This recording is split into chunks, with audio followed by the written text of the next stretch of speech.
One day, the peaceful life of Dreamland was shattered by a mysterious crisis. The inhabitants didn't dream.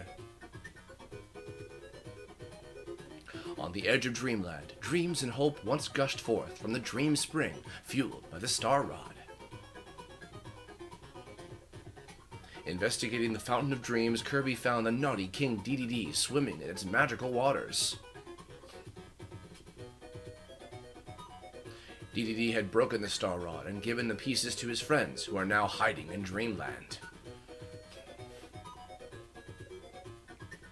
To bring back the lost dreams, Kirby sought out the Straw Rod, which is different from the Star Rod. The Straw Rod, that's in the next game. Gotta do the intro. No? Oh, where's the little song? Aw. First you draw his face, then you draw his stupid hands. Da, da, da, da, da, da, da. Alright, here we go. Oh. 100% perfect.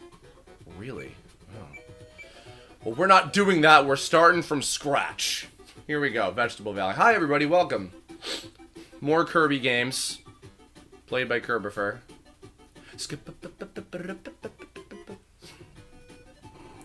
This was, one of the first Kirby games that your boy ever played. Oh, I gotta get used to these controls. Boy, howdy. I play a lot. Probably a lot of people that are the age of most of my audience, I think, probably know this game better as Kirby Nightmare in Dreamland, which was the GBA remake. Which I have also played and loved very much, and I did play that a long time ago, way back on the channel. But this is, of course, the original version for the NES. And funny thing about this game, the very first Kirblog I ever made, many years ago, was about this game, and how it ties in with the origin of my screen name, in fact. So, I'll tell you perhaps a story that you already know, just to fill some time and let people start to pile in. Ow. Ah, so close. So, I played this game as far back as not only when Blockbuster was a thing, the rental video store of yore.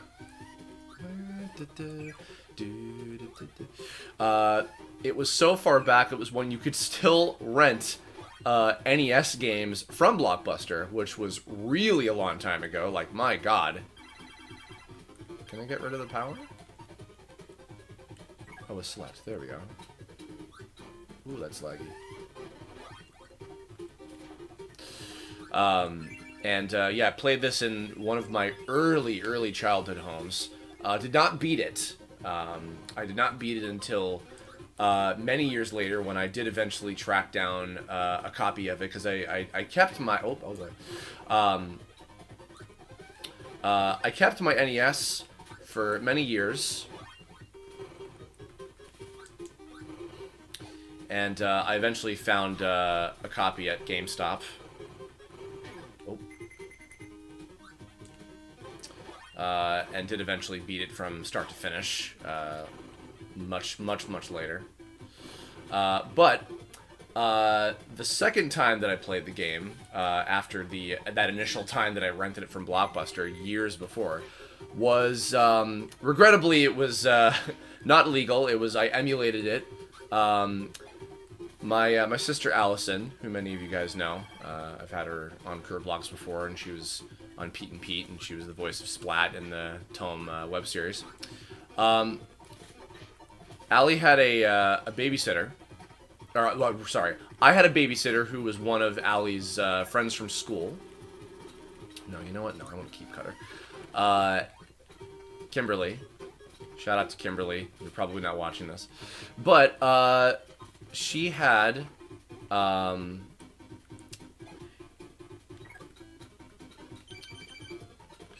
NES, and we played a lot of games together, her and I. We played I traded my copy of The Legend of Zelda for a copy of Mega Man 2, which I was a bigger fan of. Hey, I'm Kirbopher. Haha. Oh, ski.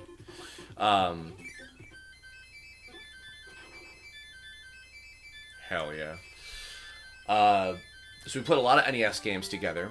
And there was a time where I was staying at this babysitter's place for probably a week or so because my folks went away on a vacation. So I was hanging out there, and her younger brother had a computer. And it was on that computer that I played this game through emulation. He had an NES emulator, and I played a whole lot of games. I think that was my first exposure to Mega Man 1, actually, was playing it on that emulator in, God knows, 1990, whatever. 1990, long time ago, in the ancient year. Oh, God. Oh, that's gone. And, oh, yes, give me that shit. So I played this game. I don't think I beat it on the emulator either. I think I just played it for a fair bit. And I was like, oh, I remember this. But, however, during that same visit, when I was there for some time, I also created my very first AOL Instant Messenger screen name, if anybody remembers that. AIM. From long ago. Can I drop? No, I can't. Okay. Woo.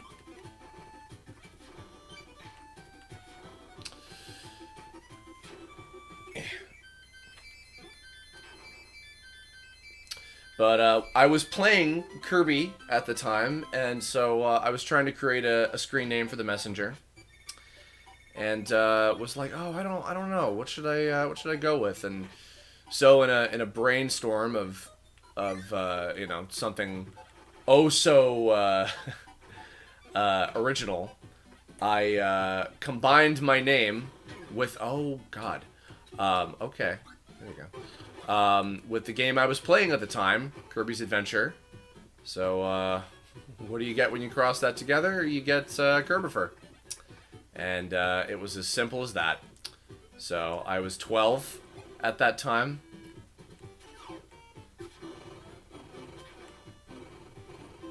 There we go.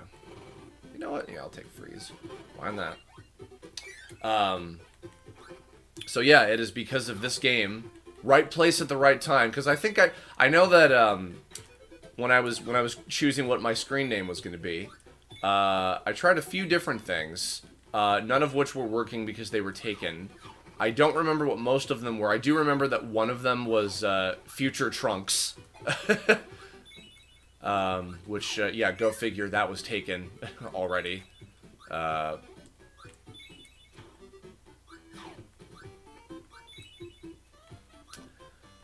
But yeah, it was thanks to just the happenstance of playing this game that a star was born, and Kirbopher 15 was born, which is also the reason why when I was give me that. Thank you, Meta Knight. It's also the reason why one of the earliest versions of Kirbopher, the character, was a Kirby, in fact.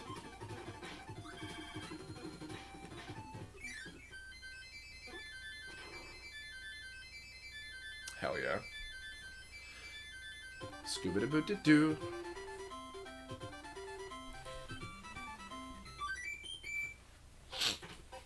Alright.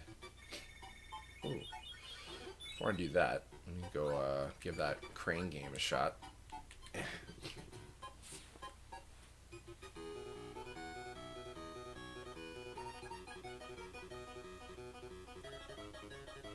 Oh, baby. No whammies, no whammies.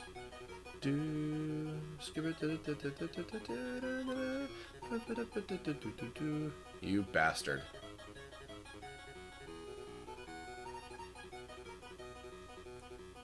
Come on. Come on. Oh, baby.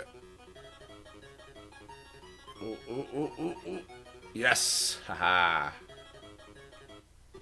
Da, ba, ba, ba, ba. Sweet. A thing that would never happen in real life. I'm quite terrible at crane games, sad to say.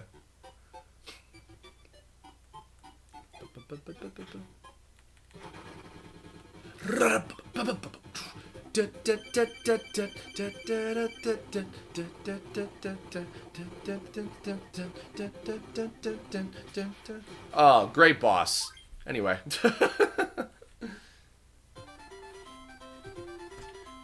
Should be done charging, so I'll pop up in the chat here. Ice Cream Island.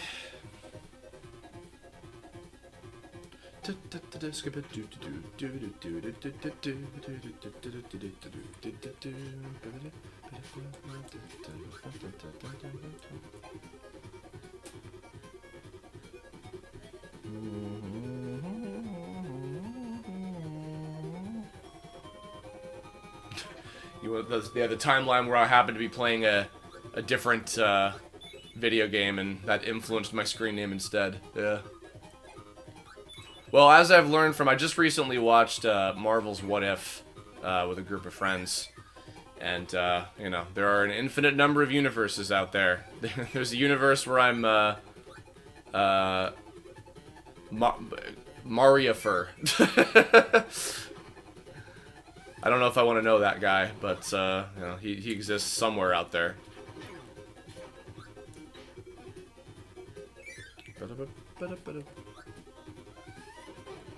Now I'm Buffer. I still, you know, I still can't quite remember. Okay, so kind of furthering the history of the, you know,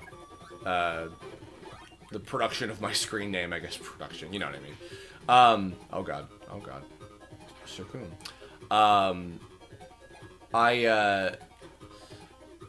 When I was in the era when I was on the TV Tome forums and I met all the people that eventually became the basicises of the Tome characters and everything. By that time, I do believe that I had created like an early a very strange looking version of the imp Kirbopher design. He looked kind of like one of the teensies from the Rayman series, which wasn't intentional either. It just kind of happened. He had like the weird big snoot, much like my big snoot. Oh, I love this mini game. Hold on, I'm gonna play this real quick. All right, here we go. Oh.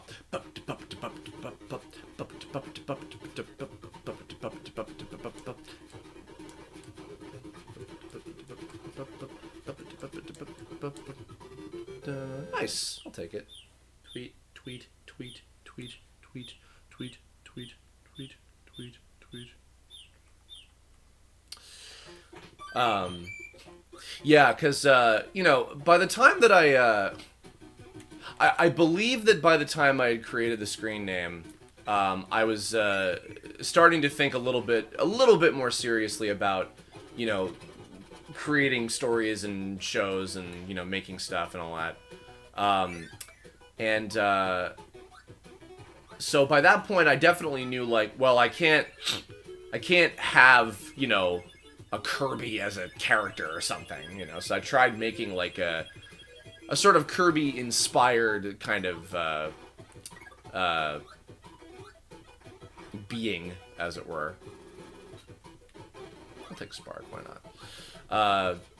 But then I remember I started making some of those early images of, you know, what the characters would be and everything. And it was just easy to just take an edit of an image of Kirby. And at the time, oh my god, I was playing a lot of Melee, Smash Brothers Melee, and I do recall that I would pick the white Kirby. Oh god. Which was partially due to the fact that I had Kirby's Dream Land for the Game Boy, which on the cover you'll notice that he is white, before they eventually changed him to being pink. And everything. But, so I did always like the white Kirby, and I played as that in Smash quite a bit. Okay, alright, here we go. Oh boy, it's just off. But I don't remember exactly why I picked the Link hat. Oh, hello. Okay, sure. I don't rightly recall what my reasoning was for picking the Link hat specifically, because it's not like I don't remember if Sword was like necessarily. Oh, you bastard! I knew I should have done that.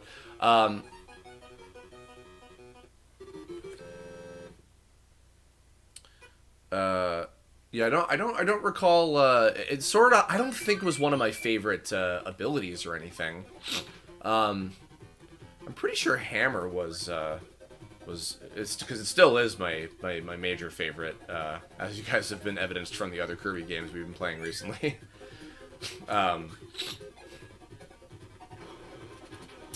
But whoop. Sword.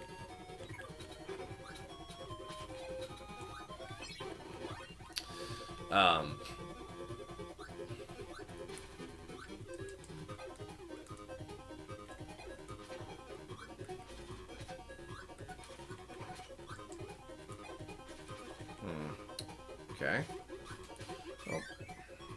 Well. But yeah, just for whatever reason, I picked the green Link hat, the Sword Kirby hat, which led me to understand, oh, that's why it's a green elf hat, because it's supposed to be a reference to Link, of course. How could I be so silly? But yeah, and a legacy was born, as it were.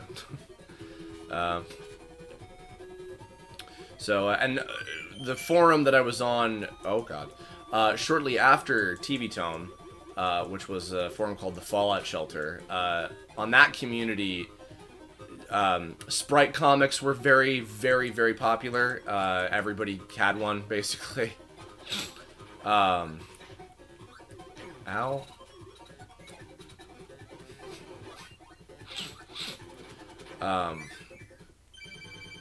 Oh, already fighting the Meta Knights. Ow.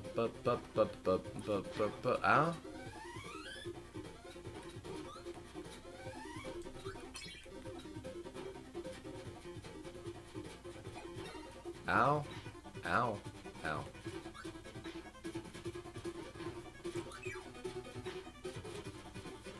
Ow. Oh, I'm gonna die. This is your left. You're gonna die.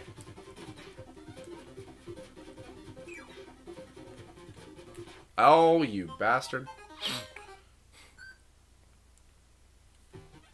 Oh, favorite copy ability is what? Yeah, water. It's funny. Water wasn't an ability for the longest time, even though it seemed like such an obvious, like, you know, elemental power. It's, They didn't make a proper water ability for a really long time. I forgot what was the first game where they had water Kirby. Anybody remember? Because I know it's definitely in Star Allies, but I know that there was a water ability before that. And I know that there was one in the show too. There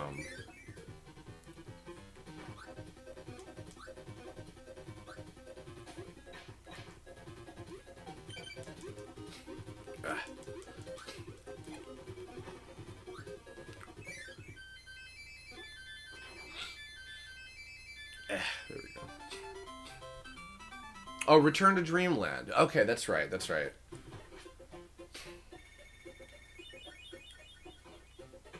It's not what I meant to do.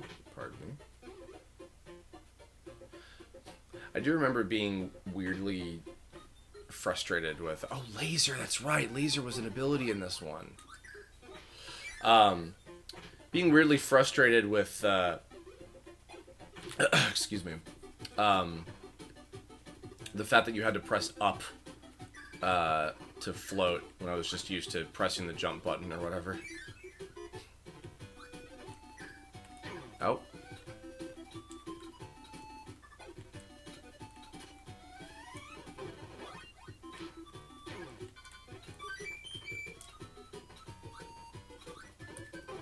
God, even in this game, the controls are very stiff.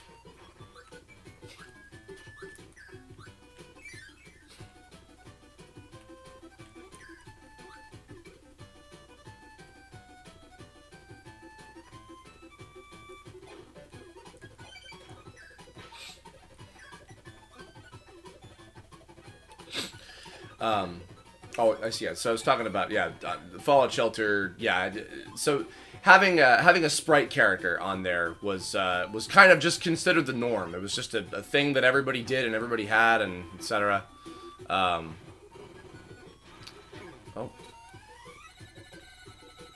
Ah.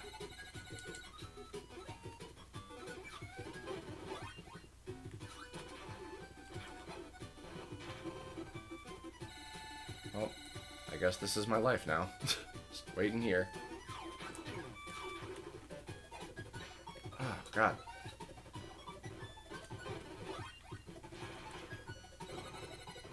There we go. I think this is Mike.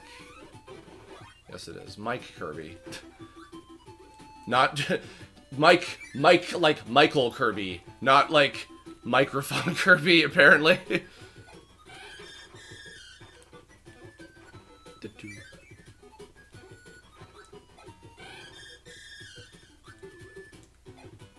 Well, I shouldn't have done that, now should I?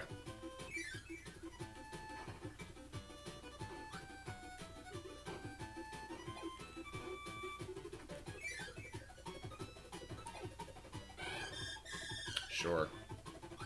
I love the Superstar version of that with the Rockstar thing. Say yeah! And all that.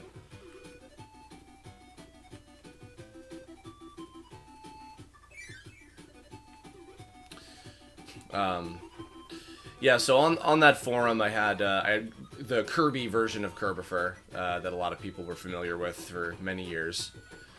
And then, I want to say, maybe towards the end of high school, probably when I was not doing TTA anymore, TV Tome Adventures, of course. I think that was probably around the time where I was like, maybe I should make like a not, copywritten version of this character.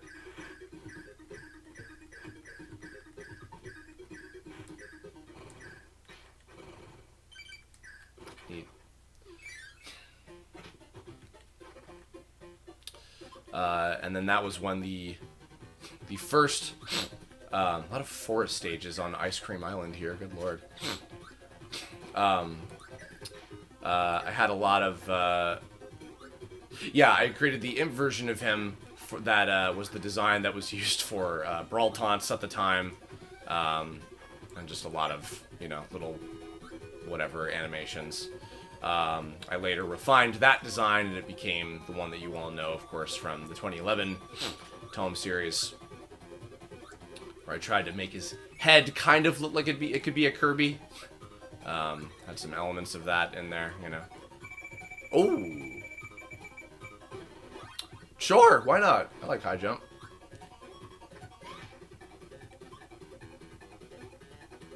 Oh, and now I'm losing high jump. Oh, God. Ah, literally did the same thing.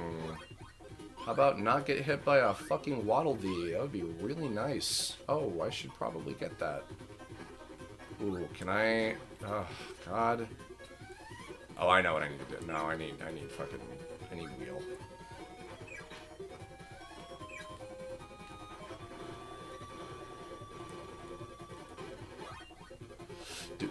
Scoop-a-doo.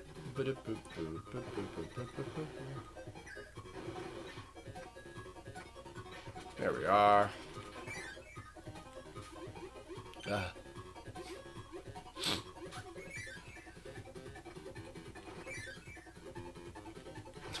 playing a drinking game of every time Brawl Taunts is mentioned? I take no responsibility for the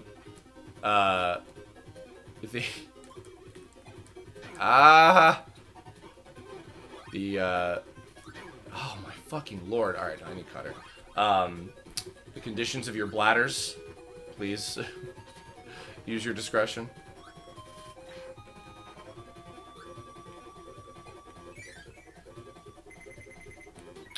Never mind, I need high jump. I would love a healing item. Love one of those.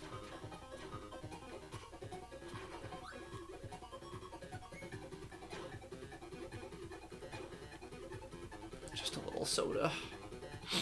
We're now, by the way, about a month away from Forbidden Lands, so very excited about that. I will be streaming that. Thanks, Poppy. Pop a cap in your ass. Okay, why is my... Oh, because I have to be on the ground.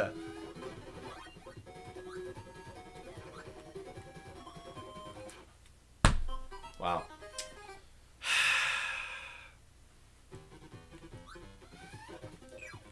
Good. Man, oh, so very useful to me now. You know what I'd love to play? They don't have it on here, but they have the proper original version of Poyo Pop in Japanese, weirdly, for you to play on this. I'm gonna steal a power. I can't remember who the boss is of this area. Is it Paint Roller? I think it might be Paint Roller.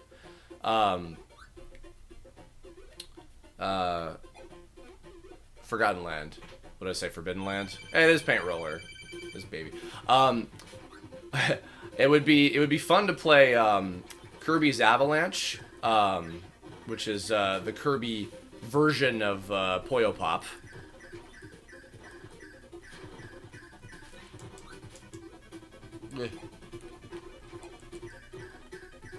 Ow. Oh, dang it all.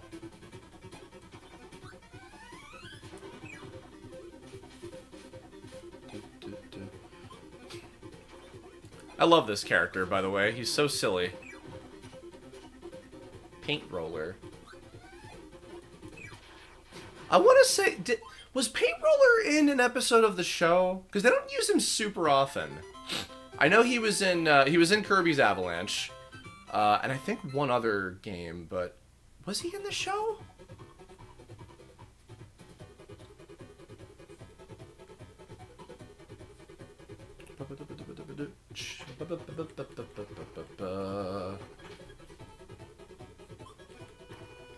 Oh, we got 30 people. Hi, everybody. Thanks for coming. By the way, did you all have fun with the Donkey Kong stream that I did with Caitlin? That was a lot of fun, right? She's so cool. I really miss seeing her and Kyle in person. It's been a long time since we've gotten to hang out, but yeah, they're both lovely people. I would love to stream something with Kyle.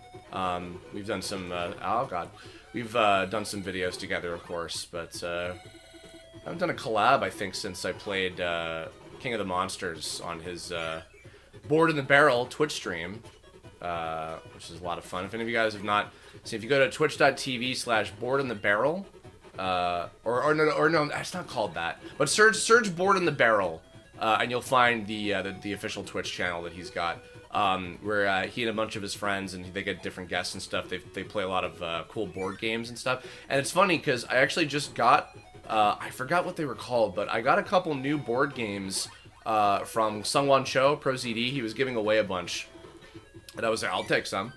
So I got a few of those, and maybe since I think Kyle is having folks over again in person, I should talk about, maybe we should play that at some point, just to get out of the house a little bit. We're in the butter building, guys! The butter building! That's disgusting! This whole place is made of butter! Oh, God!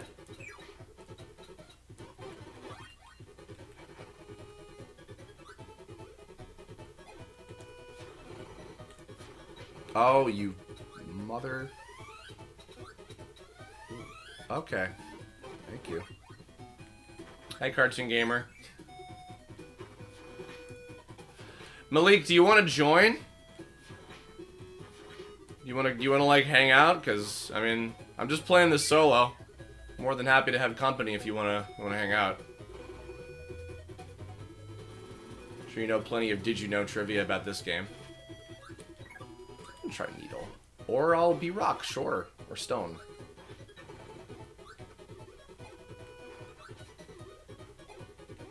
Stone is very powerful, but damn it. Oh, wait. Okay, there we go. Not one of my favorite powers. Oh. You know what? No, I'm good, thanks, bye.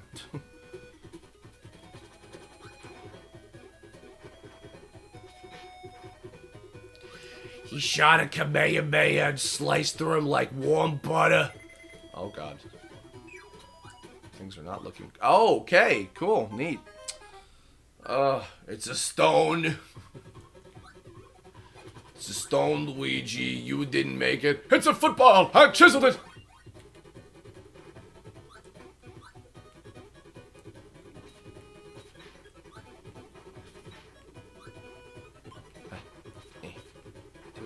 Oh, God. Wait, what was the... I'm sorry, what was the point of... Oh, Jesus. Putting the big wheelie in there, like, oh, do you want wheel? Like, as if you can't get it 5 seconds later from an enemy? It's like, what are you talking about?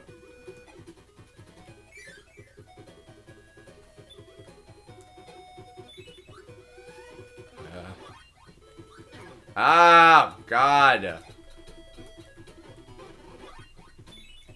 Bye.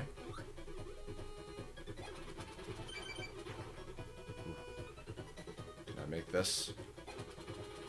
Damn it.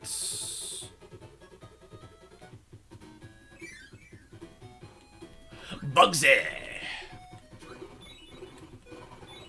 Oh no. Oh no.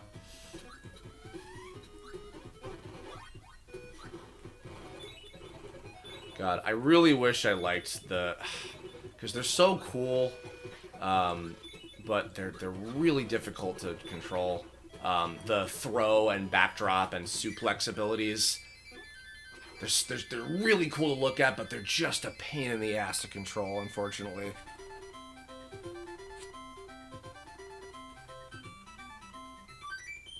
Hell yeah.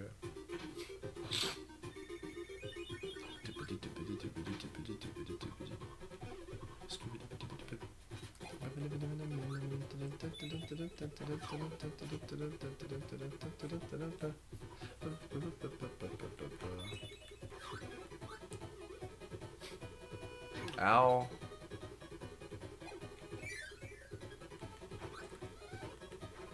I always thought that was such a cool effect that they did this to make it look like you were like... Damn. Like it was like a 3D sort of effect. Fuck off. That was my parasol and you took it from me, you motherfucker. I think in the past I've talked a little bit before about how,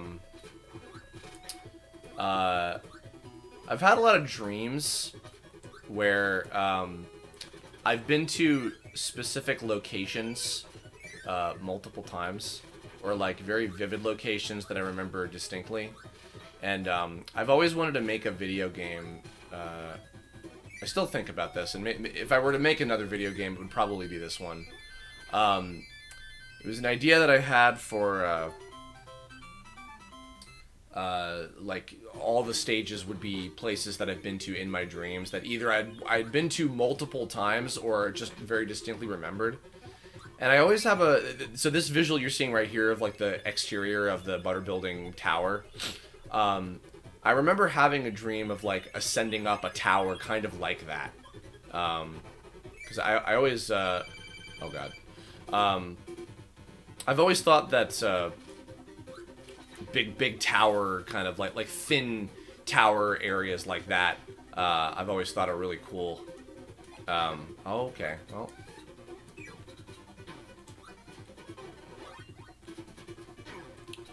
You know what? Just for that.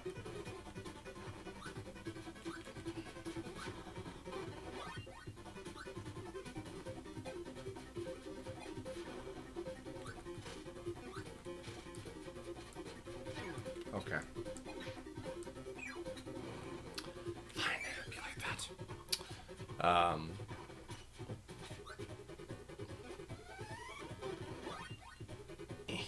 Whoa.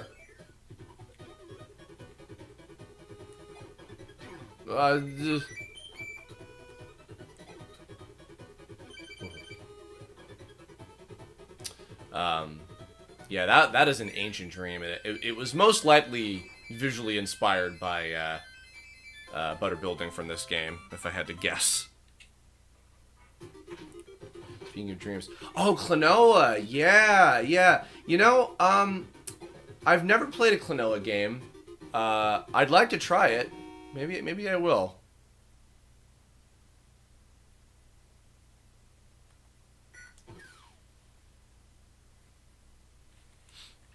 Let's see if I can pull this off.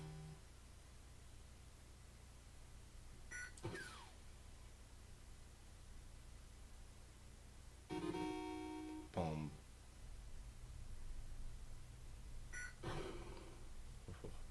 Gotta get quicker. Boom. Damn it. Damn you bunkers. What do I get?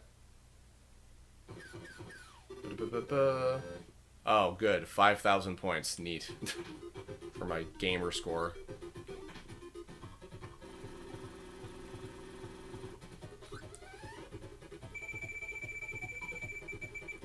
Oh, I was so close to hammer. No. I don't think I've seen bonkers like once in this game. I would like to have hammer. I would love that. Greatly enjoy that.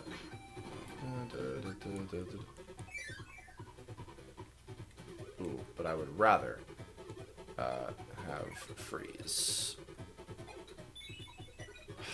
Or I could just lag out furiously and die. Cool, there we go.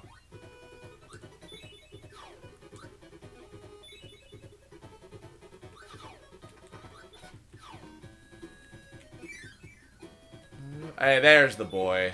There's the lad.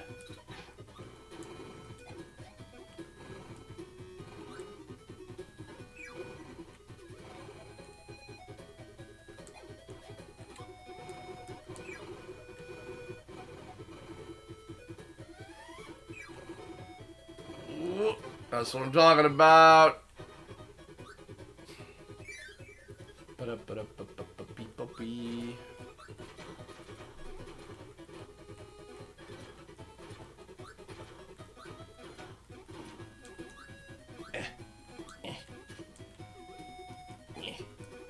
Bonk. There we go.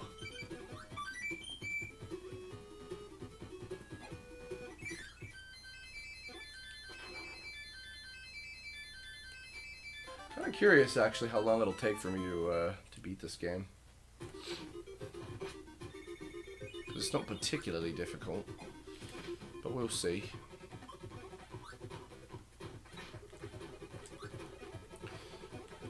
And if you guys have questions, by the way, I know I've been not super attentive to chat in the last few streams, which I apologize for. Oh, okay. Not being as attentive as I should be, since this is a little bit of an easier game. I can pay attention if you guys have questions or anything. Okay. I say as I get my ass kicked. And just smash face first into every enemy.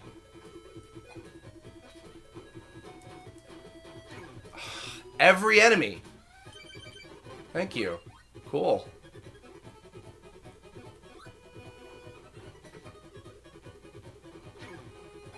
Every single enemy. Wow.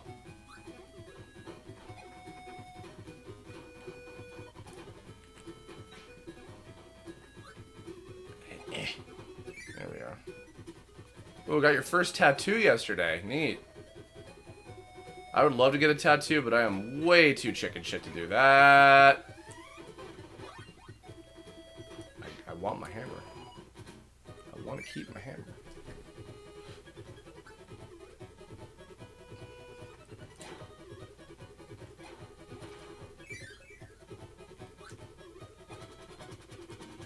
Ooh, okay.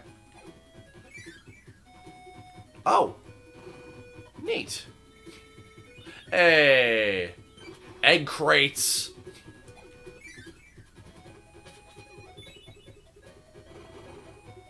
I actually forgot that there were secrets in this game. That this is where the secret switches came from.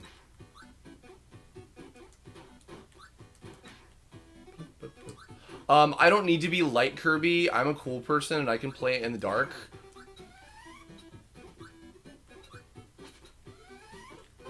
Thank you. Thank God. Thank the God of Kirby. I wonder what kind of eldritch horror. Oh, fucking God damn. This is it. This is it. This is it. I'm gonna lose it. Damn it, you motherfuckers. I wonder what kind of bizarre eldritch horror thing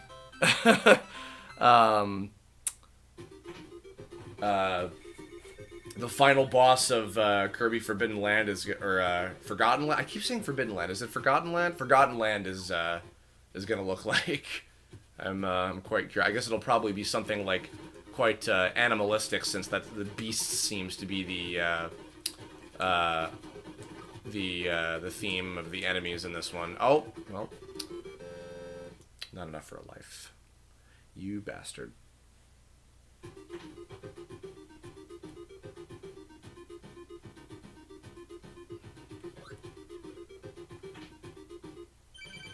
Oh, you bastards. I should have brought a power to play. Well, whoops. Oh boy. Wish me luck, kids.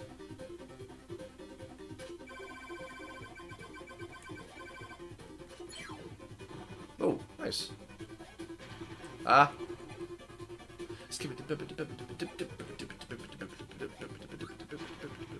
Mr. Shine and Mr. Bright.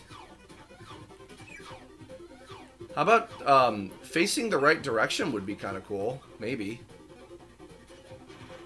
Yeah, controls of this one are a little janky.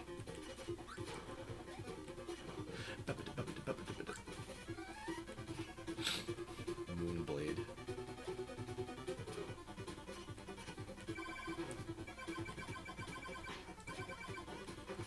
I was not facing the right way, and I can't eat that. Neat. Okay.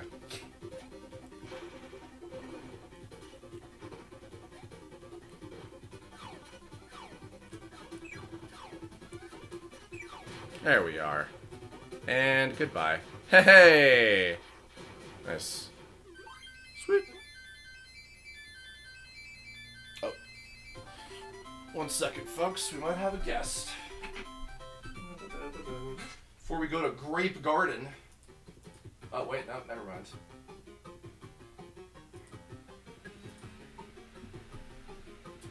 Well, Malik, if you're still here and you want to join, let me know. don't know if it's been 10 minutes already. I can't keep track of time anymore. What time is it? Okay, not even going for a full hour yet. My guess is this will probably be 2 hours. If I had to guess.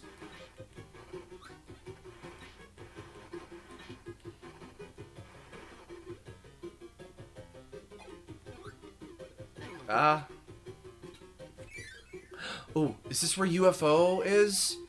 Oh, I hope so. I love UFO so much.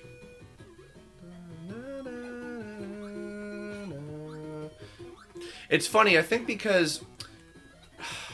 So, I don't remember if I got far enough up to... guess, yeah, I was talking to you, Malik. Do you still want to join? Let me know. Love to have you, if so.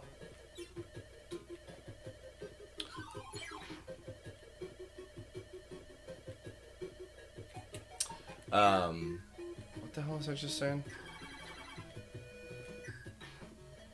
I literally just completely brain farted just now. No. Okay, hold on. Let me beat this level and I'll send you a Zoom invite.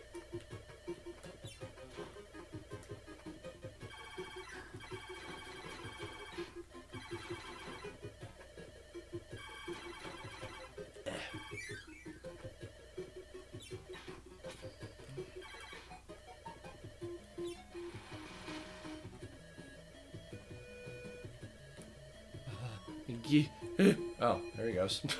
Oh.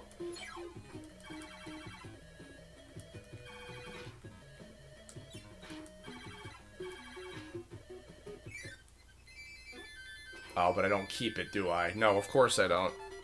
Scuba-dooba-dooba. Alright, 1 second, folks.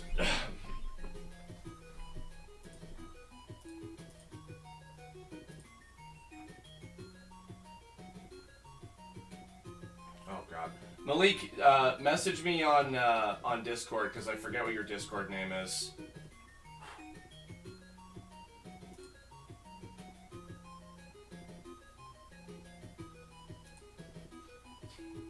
Ugh.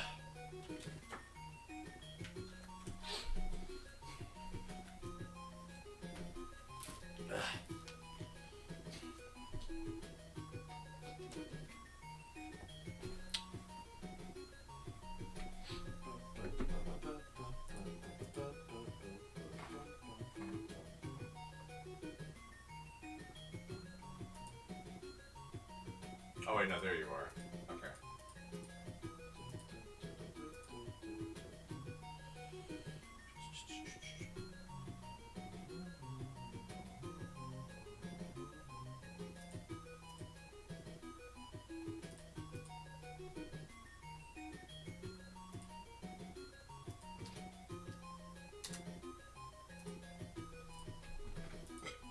Excuse me.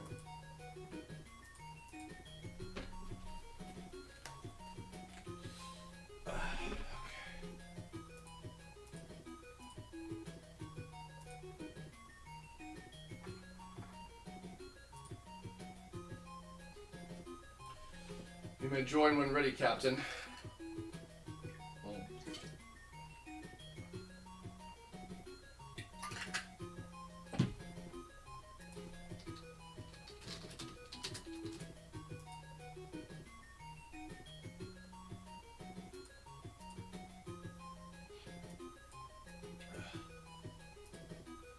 There we are.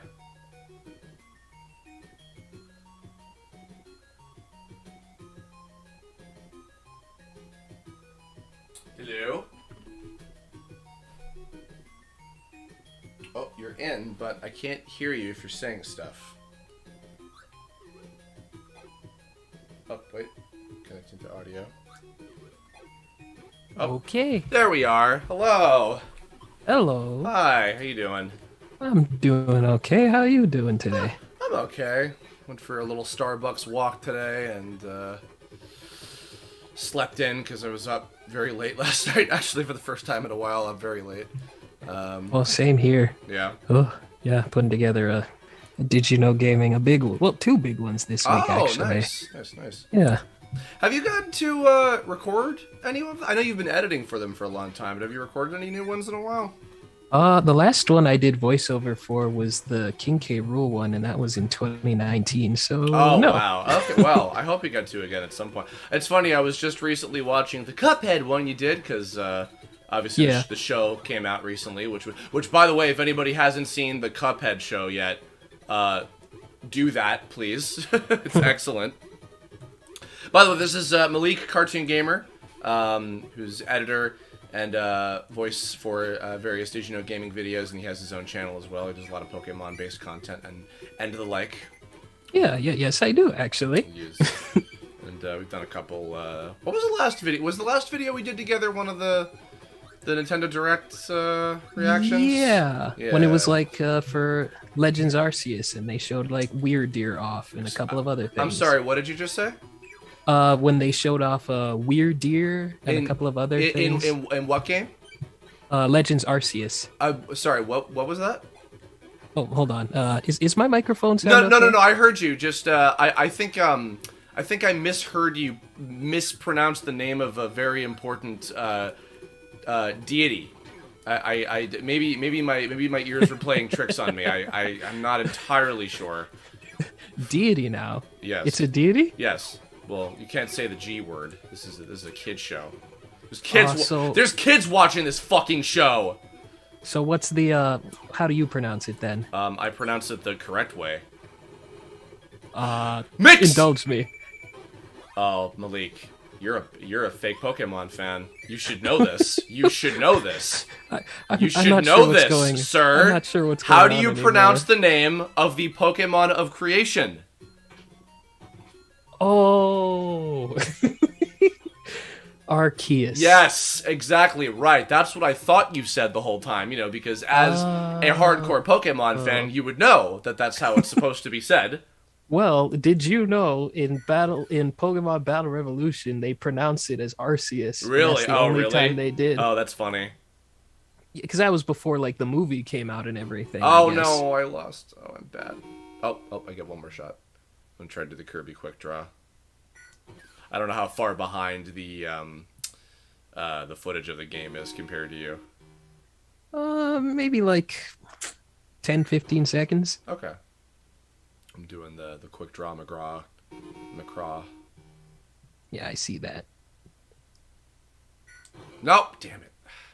It's funny, wasn't if I'm remembering right, in the Nightmare in Dreamland remake of this, they switched this out for the Samurai Kirby motif, right? And then in Kirby Superstar Ultra, they switched out the Samurai Kirby minigame for the Western themed Kirby on the Draw version, I think. I don't know. I think that's the case. I think because the Samurai Kirby thing was just so memorable that they were like, let's just have that be the thing, and then they switched it over. I think. Maybe somebody can correct me on that if I'm wrong. Anyway, did you play the Diamond and Pearl remake in Arceus? What did you think? So I skipped on the Diamond and Pearl remake, but I have been playing Arceus. I've put like almost 60 hours into Arceus right now. And yeah, it's crazy. I really like it. Yeah. Really addictive stuff. I did not play it myself. I watched my friend Michaela Toxic Soul 77, who's been in here in a few videos. I watched her play it, and she's already like, onto shiny hunting, and I watched her do all the post game stuff and everything, and she's just trying to get. I literally think that she's gonna go until she gets a shiny of just every Pokemon ever at this point, which is really insane to me. Yeah, I'm seeing people getting shinies like nobody's business, but I have yet to encounter even one. I think it's because a lot of people are using, not exploits, but there's certainly... It's easier in this game to get shinies than, at least from my understanding, that it has been in probably most other games. Because there are a lot of things that you can do to increase the chances of a shiny showing up. So I've been watching her play that. over the last month or so. I did play the Diamond and Pearl remake, though. I did get that, and Oh yeah. I played. A lot of viewers know I played it with her and our friends Germ and Courtney, and we did a kind of a little competition thing. I don't know if we're gonna do the double battles. In fact, I think this weekend they just put out the patch that updated the what's it called, the versus rooms. They updated it so that now, oh god, not Bugsy. No, not Bugsy. Sorry. Even though you're a cool design, but God, you're a bitch to fight. Oh god. Anyway. Oh my god, I'm gonna die. I'm gonna die. Thank you forever. No.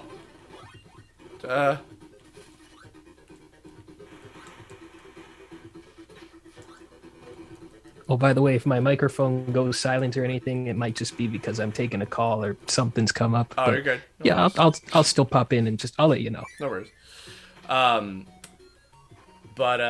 Yeah, I think Courtney defeating us in almost every battle except the last one was too soul crushing that I can't confirm or deny if we'll do the double battles like we originally planned. But we did play it together and it was a lot of fun to do. But I gotta say, so I've talked about this a lot before, so I'll just surmise this. But so I didn't, despite the fact that, funnily enough, that was the season of the show that I was in. I did not play the Gen 4 games. I missed out on them because I was so let down, or rather, I got my hopes up too high for Gen 3 that I kind of fell out of love with Pokemon for a little brief time, so I skipped Diamond and Pearl, and so the remake was my first real exposure to Gen 4. I knew all the characters and the motifs and the story and everything, but so I played it and I still enjoyed it because it's still, at the end of the day, it's still Pokemon and they're still fun to play. But I don't know. I thought it was just kind of okay. Oh god, am I fighting the fire lion or the bug thing? I don't know yet. Oh god, no, I hate this thing. And I don't like the elephant guy any more or less. No. Yeah, for Brilliant Diamond and Shining Pearl, most people say like what you just said. Most people have those same feelings, like it's Pokemon and it works and it's still good, but they found them okay. And honestly, even though I haven't played them myself, I feel like, yeah, that's what they seem like. Like people were asking for Sinnoh remakes, and we just had to make them because people kept asking for them. Yeah, and I don't know, but you know what? The Pokemon remakes have always had a certain, I don't know, they've always had a certain level of polish to them. Yeah. That I've always appreciated. Like, even, I know a lot of, well, question, did you like Let's Go? I did not play those, but okay. I do appreciate what they did. I loved it. I played Let's Go with Pikachu, and I thought it was fantastic. Oh, give me that. I thought it was fantastic. It was basically the 3D Gen 1 Pokemon remake that I had always wanted as a kid. And so I really enjoyed it, but I know a lot of people were like, oh, it's too... Oh, God. Okay, sorry. Game was seizuring out for a minute. A lot of people are like, oh, it's too easy or whatever, which I don't care. I did not mind the fact that to me it was just that it wasn't grindy, because I don't have time to do that shit anymore. I'm not a big fan of just any turn-based games that are just too grindy, because it's kind of a pain in the ass, to be honest. So they were so polished and so clean and nice looking that I really, really enjoyed those games. So I had a good time with it. But I don't know, there was something about it was a polished thing. There was something about the lack of that nice like Nintendo polish that I felt was kind of lacking from the remake. I can't quite put my finger on it. But, well, it might be because... Oh, sorry. What were you gonna say? But it's still just at the end of the day is that just it was still fun because it's still Pokemon, and you know, again, you can't really go wrong. Yeah. So I had a good time with it. But and yes, I know that if you were going to say what I think you were, I know that it wasn't Game Freak that developed the remakes. Yeah. And that's fine, you know, whatever. But yeah, I don't know. It was a little disappointing. But I'm gonna hold on to hope that, and I don't know if they're gonna announce. I mean, I guess they'll probably announce the next generation on Pokemon Day. If I had to guess. Yeah. You sound very unenthused. I feel like I don't want it just yet. No. Like, I know Pokemon does it every 3 years without fail for like at least a decade now, but we just got Arceus and we're still like, I want that to sink in for a bit before. And it feels like Sword and Shield just came out yesterday. Honestly. I know, but it's already been 3 years. Yeah, believe it or not, it's been quite a while now. So yeah, I feel like 2023 would be better. Just like, but I have a feeling in the pit of my stomach that they're going to announce Gen 9 tomorrow, and at the end of the day, I'll still love it and all that. But I feel like it's a little too soon. There's a part of me that agrees with you. And yeah, I don't know. I guess I am sort of like, wow, okay. But you know what? Maybe what will break the sort of what's it called?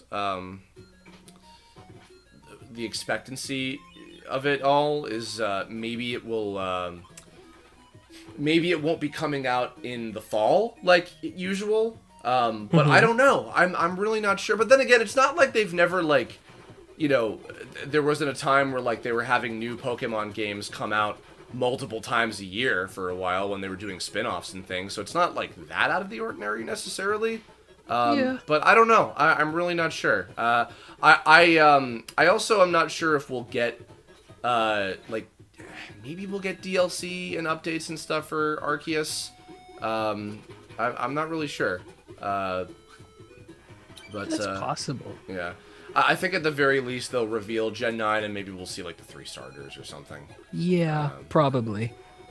But the thing, I have a theory in my head because I'm currently watching Journeys right now, the newest season of the anime. Uh-huh. And like, I feel like there's a theory going on that this series will not be 3 years long, but will instead go another set of 3 years like the original series did, like Kanto and Johto. Okay. And honestly, at the pace we're at in the show, I don't feel like we're ready to end it just yet. Yeah, well, I mean, not to mention, I mean, Go seems like kind of like a little bit more of an evergreen. Fine, I'll use light power. Fine. He seems a little bit more like a bit of an evergreen character in the sense that he's like, he doesn't encompass like well, in my opinion, he also kind of feels in a certain way like he could be like the anime's equivalent of Hop without having Hop. His brother's just not in this canon. Yeah, well, I mean, part of the reason why I think we're not seeing them is for the same reason that it's like we don't see the other trainer protagonist characters most of the time, except for like, you know, as I'm sure you know, when like the, oh crap, you know, they would have them appear in the beginnings of some of the movies for like 5 seconds. Yeah. Because it's like, well, if we have them, you know, alongside Ash, like that's a little strange. So, and superfluous. So I almost feel like, I mean, like, I guess you could still have Go in the show at some point. I don't think it's like unheard of to do that, but I don't know. So, I mean, I think the most recent time we had that was with Serena and X and Y and all those rival characters. That felt okay. Yeah. I don't know. But I also, I haven't really been, god damn it, sorry. I haven't really been watching Journeys as much as I should have. But, my understanding is that it's not formatted the way it usually is, where it's not like, I'm going to fight all the gym leaders, like, I'm going across Kalos and fighting, you know, the 8 dudes or whatever. I'm just doing a bunch of stuff, and I'm eventually aiming to try and have a battle with Leon. Like, that's my understanding of what the story is, on like a very general level. it's sort of like, so Go is trying to get every Pokemon that he can, and his goal is to get Mew because he saw one as a kid. And Ash's goal, he's entered the World Coronation Series, which is actually a thing in Sword and Shield, like in the Battle Tower, where you rise your ranks and you fight stronger people. But yeah, he's basically going across all 8 regions so far, and he's just raising his class. Like, then his rank raises with each victory and lowers with each loss that he gets. And he's currently just fighting a bunch of different characters. He fought B. Let's see who else he fought. I think he's going to fight Lance, because it's heavily implied. Cynthia is up there in the World Coronation Series, and his goal is to beat Leon, Right. who's like the champion of the world. Of course. I did see that, I think coming up in Japan pretty soon, Pierce and Marnie are supposed to show up. Yes, I believe that episode aired just yesterday, so that should be interesting. Well, yeah. I love those two. I was so happy that they get to show up in the show. I'm glad. Yeah, I need to check it out at some point. I wanted to watch that 4-part series, the little mini series that they did that was like a sort of adaptation of the kind of last part of the Sword and Shield story where Rose goes crazy and all that stuff.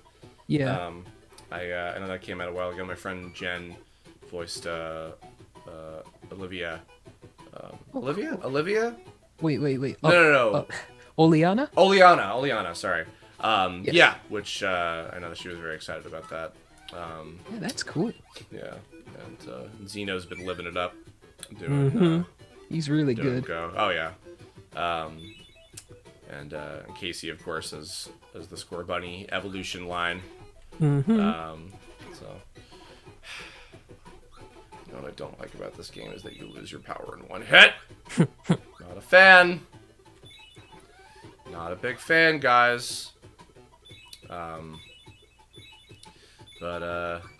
Yeah, well, welcome to the stream where I play a Kirby game and we talk about Pokemon instead, because sure. I know, right? Oh, God. Well, to be honest, this is like one of the few Kirby games I've beaten like in its entirety. Adventure? Yeah. Oh, okay. It was one of the first games I got on the Wii Virtual Console. Oh, okay. Did you play Nightmare in Dreamland first? I have never played Nightmare in Dreamland. Really? Actually. Wow. Because I know that was a lot of people's first Kirby game, as I've kind of learned. You would think that would be my first, because I was watching the Kirby anime at the time. I'm sure I saw the commercials for it, but I never had a GBA until Really? Wow. 2008. He's a man of many, many faces. He may be pink, but he's really dangerous. Every enemy he eats is another guy every enemy he beats is another bad guy for Kirby to beat. Kirby to eat. Christ alive. Beat my I just found out that was based on a real song. Yeah! Secret Agent Man! Secret Agent Man! I was like, wait a minute. Oh, of course it is. Yeah. Nothing is original. Of course. Yeah, I remember which I knew that song, not because of the real show, but because it was in the Ace Ventura 2 movie. There's a scene where he's, it's right before the scene where he births himself out of the robot rhinoceros's ass.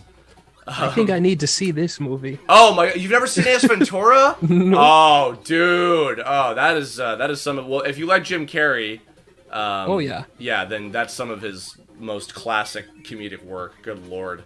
Yeah, there's a scene where he's spying on some dude that is a suspect in an animal related crime of some kind, and this whole sequence of him like stalking this dude basically is they play the Secret Agent Man theme over that, and so I knew it from that. And then when the Kirby commercial came on, I was like, oh, this song, yeah. So I remember it was interesting because like there we go, got my hand burned. What is it? That commercial used graphics from the show. Yes, it did. Because it used the models from the Kirby anime, which I think even had like some. Wow, did I really just do that? Wow, good. It's I think it had some 3D models of like characters that never were in the show, like the Fire Lion I think was in that at some point. I just remember DDD, and I was like, hey, I know what that DDD looks like. Yeah. I didn't even know Kirby was like, when I was younger, and then I found out about Smash Brothers in like mid 2000s. I was like, hey, it's Kirby from Kirby Right Back at You. That's so cool. Wow. Oh, egg. Here we go. I'd see Mr. Game & Watch for the first time. I was like, who's this stick man? Yeah, I knew who he was because I had the Game & Watch gallery. I think it was the second one for the Game Boy. So I knew. Oh, nice, I did good. So I knew what he was because Game & Watch gallery was a series of Game Boy games that had different Game & Watch games remade with Mario characters. Yeah. And they also had the original versions of them with the Mr. Game & Watch character.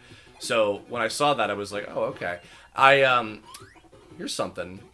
So I'm sure you played Melee quite extensively as a kid, like we all did. Mm-hmm. I remember I found out, funnily enough, on a Kirby website, Kirby's Rainbow Resort, which Kinder Spirit of Tome fans will know of the character based on her. She was one of the admins of the Kirby Rainbow Resort website.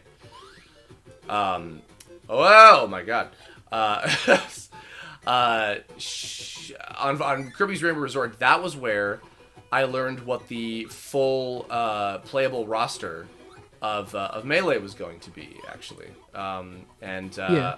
I saw that, and I was like, oh, okay, and Ganondorf and Falco, okay, cool, and I don't know who Marth and Roy are at the time, and I was very sad and very disappointed that Meta Knight was not among the playable characters in that one, because even back in Melee, I was hoping that he would be. I'd have to wait many more years for that. Yeah, and I remember... I was going somewhere with this. Hold on. Oh, God. Yeah, I discovered from that, and I also... That was back when I used to call into...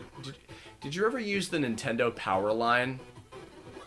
I didn't even have a Nintendo Power issue until 2006 when I got it from like my school's library and took it home and never gave it back. So, well, look at you, the little delinquent. The Nintendo Power line was a phone service that you could call.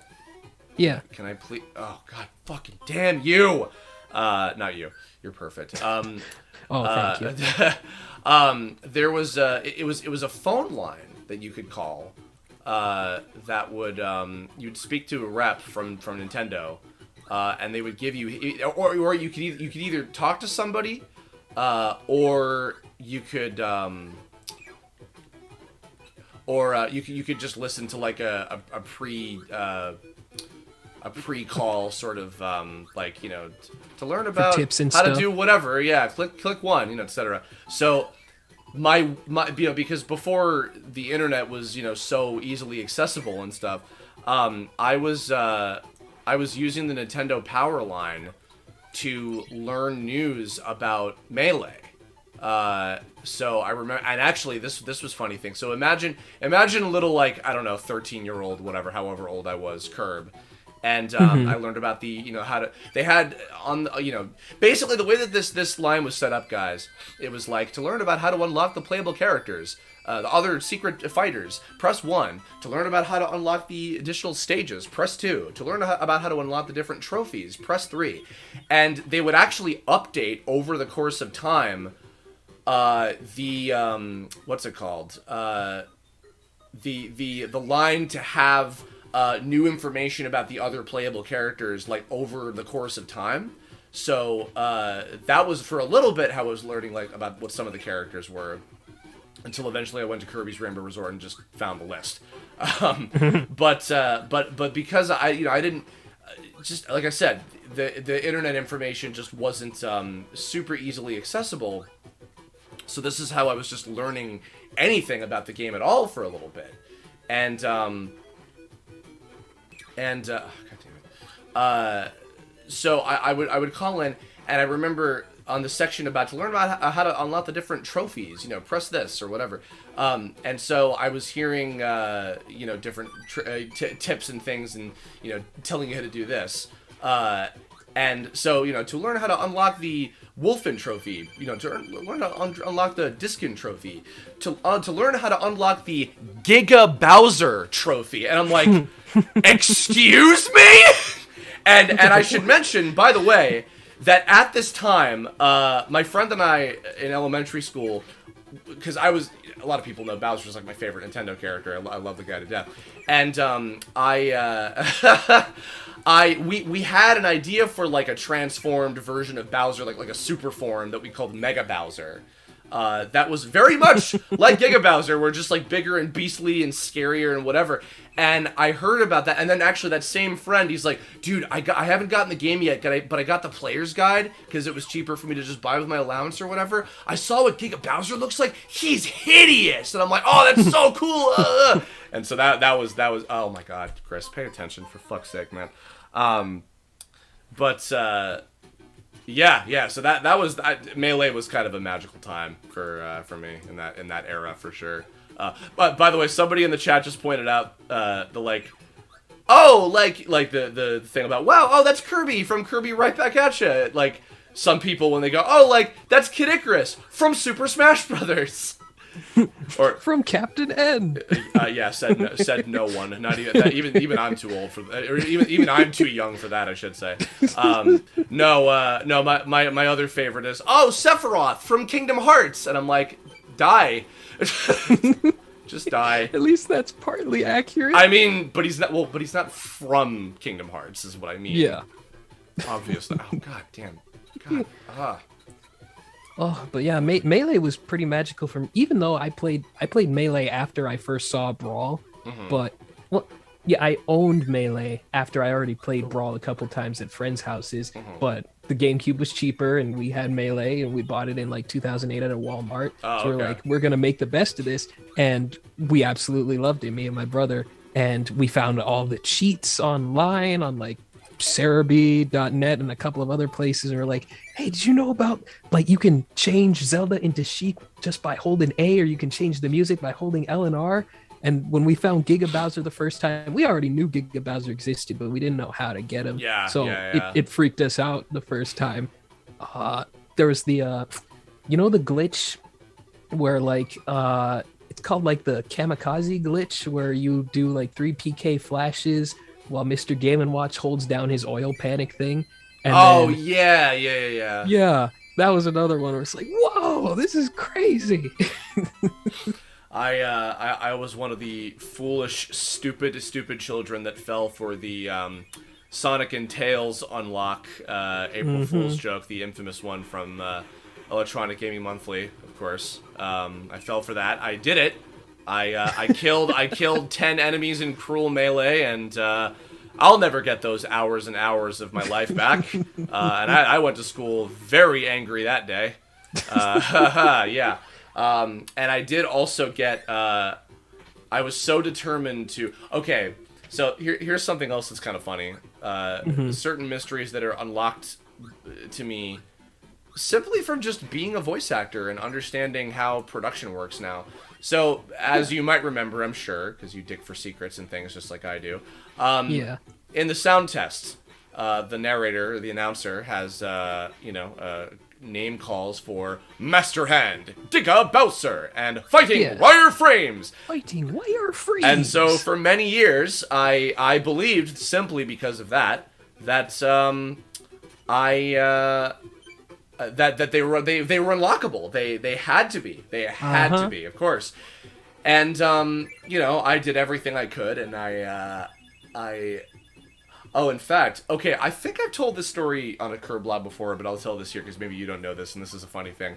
So, I am not a competitive gamer at all, not even close, but I went to one Smash tournament as a kid, as a young lad, so far back that to any of you who have ever visited New York or lived in New York and been to the Nintendo World store, I am so old that I went to it when it was still the Pokemon Center. Wow. Oh yeah, and I remember, if you've ever been there, so it's a 2-floor store, and on the upper floor, there was an area, this little alcove you could go into where it was like the game room, and they had oh god, the fire line, oh god, and excuse me, sorry, I have to focus on fire line here. Excuse me, there we go, goodbye. And I found out they were doing a Smash tournament, a Melee tournament. And I was like, oh. So I got my friend and I to enter. We went out to New York City, and we trained for many weeks. It was time matches, I believe, I think it was time stock matches on Pokemon Stadium. I could not remember. All I remember was that it was either items or no items. I don't remember which, but I know that I trained in the opposite of what it was. And boy, I felt like a dipshit when we went to go do it, my friend and I. So that was embarrassing. Get the hammer, please. Years of academy training wasted. Yeah, pretty much. I felt like a silly. God damn it! I just want my hammer. God! Sorry. That's okay. And it's gone. Cool. And I'm gonna die in a minute, so fuck it, I'm out of here. I'm gonna get the hell out of Dodge. So went there, and at the time, I was still on the hunt to find out, the mystery of how to unlock Giga Bowser and Master Hand and Roy. And, I went to the store, and there was because I think much like Disney World, I don't know this for sure, but I think of the Nintendo World store, I believe that they do like, I think that there is some kind of like Nintendo approval process for who works at the Nintendo store. Like you have to be very on point and family friendly and etc. to be able to be allowed to work there. I believe that's the impression that I got. Don't quote me on that, but. Nonetheless, I went in, and there was a guy working there who was working the game room, and I asked him about, hey, do you know how to unlock Giga Bowser and Master Hand and the fighting wireframes in Smash Bros. Melee? And in retrospect, the guy was just working there. He was like, I don't know.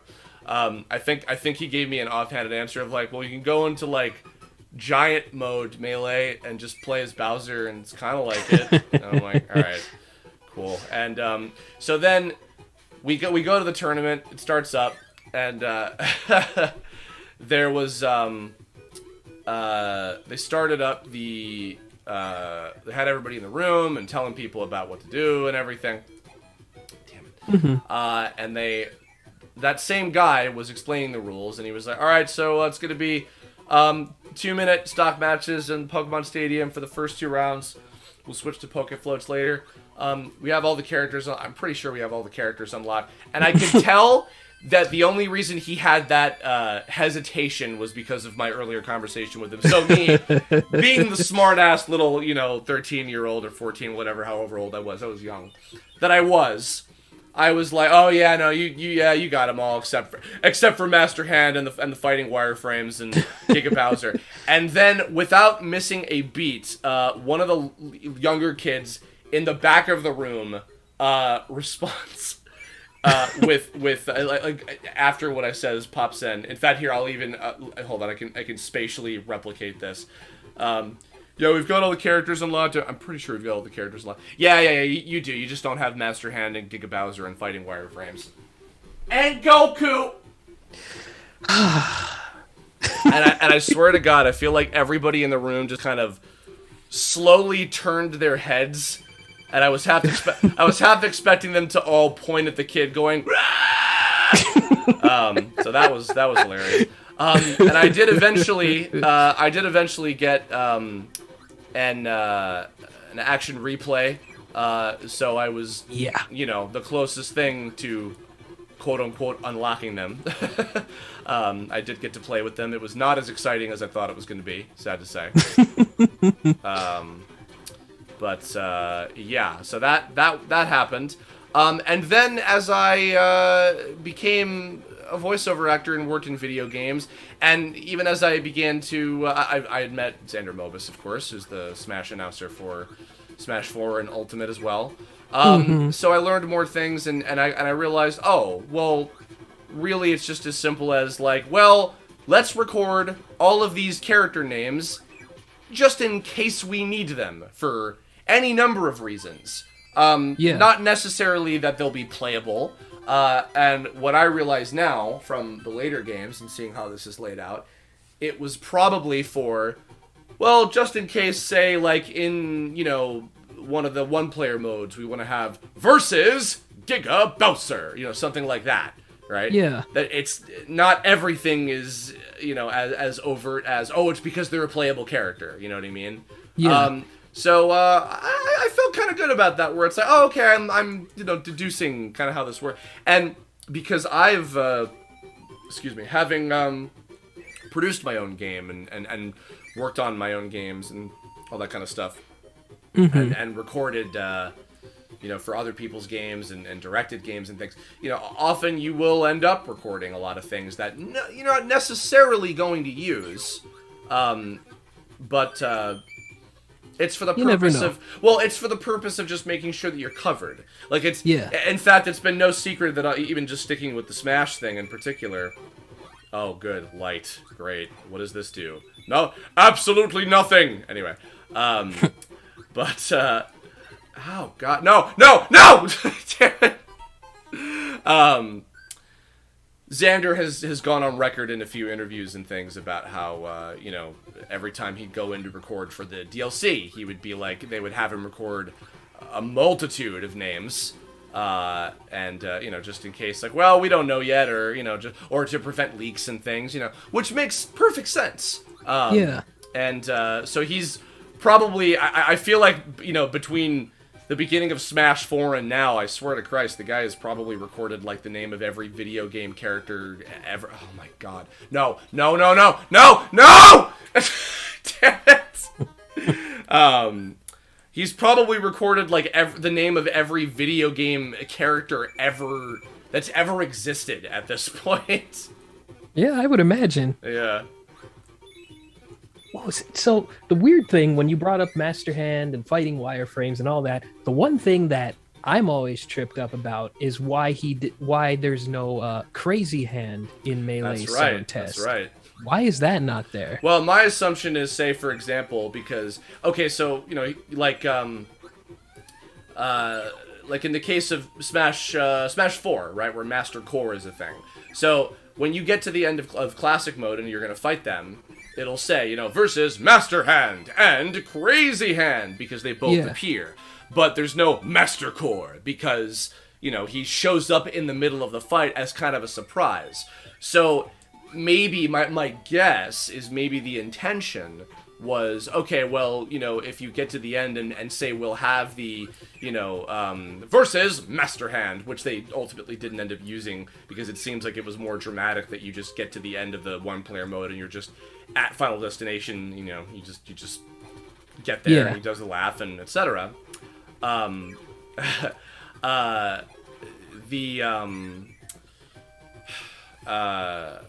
Maybe my guess is that maybe it was fuck off. Maybe it was a case of just, oh, well, you know, we won't spoil the surprise because Crazy Hand was the surprise of that. You know, but then again, you know, same thing. Bowser turns into Giga Bowser at the end of the mode. So I don't know. Maybe there were different plans. Maybe they did record it and they just didn't put it in the final game. I don't know. Yeah, could be any number of things. I don't know gaming.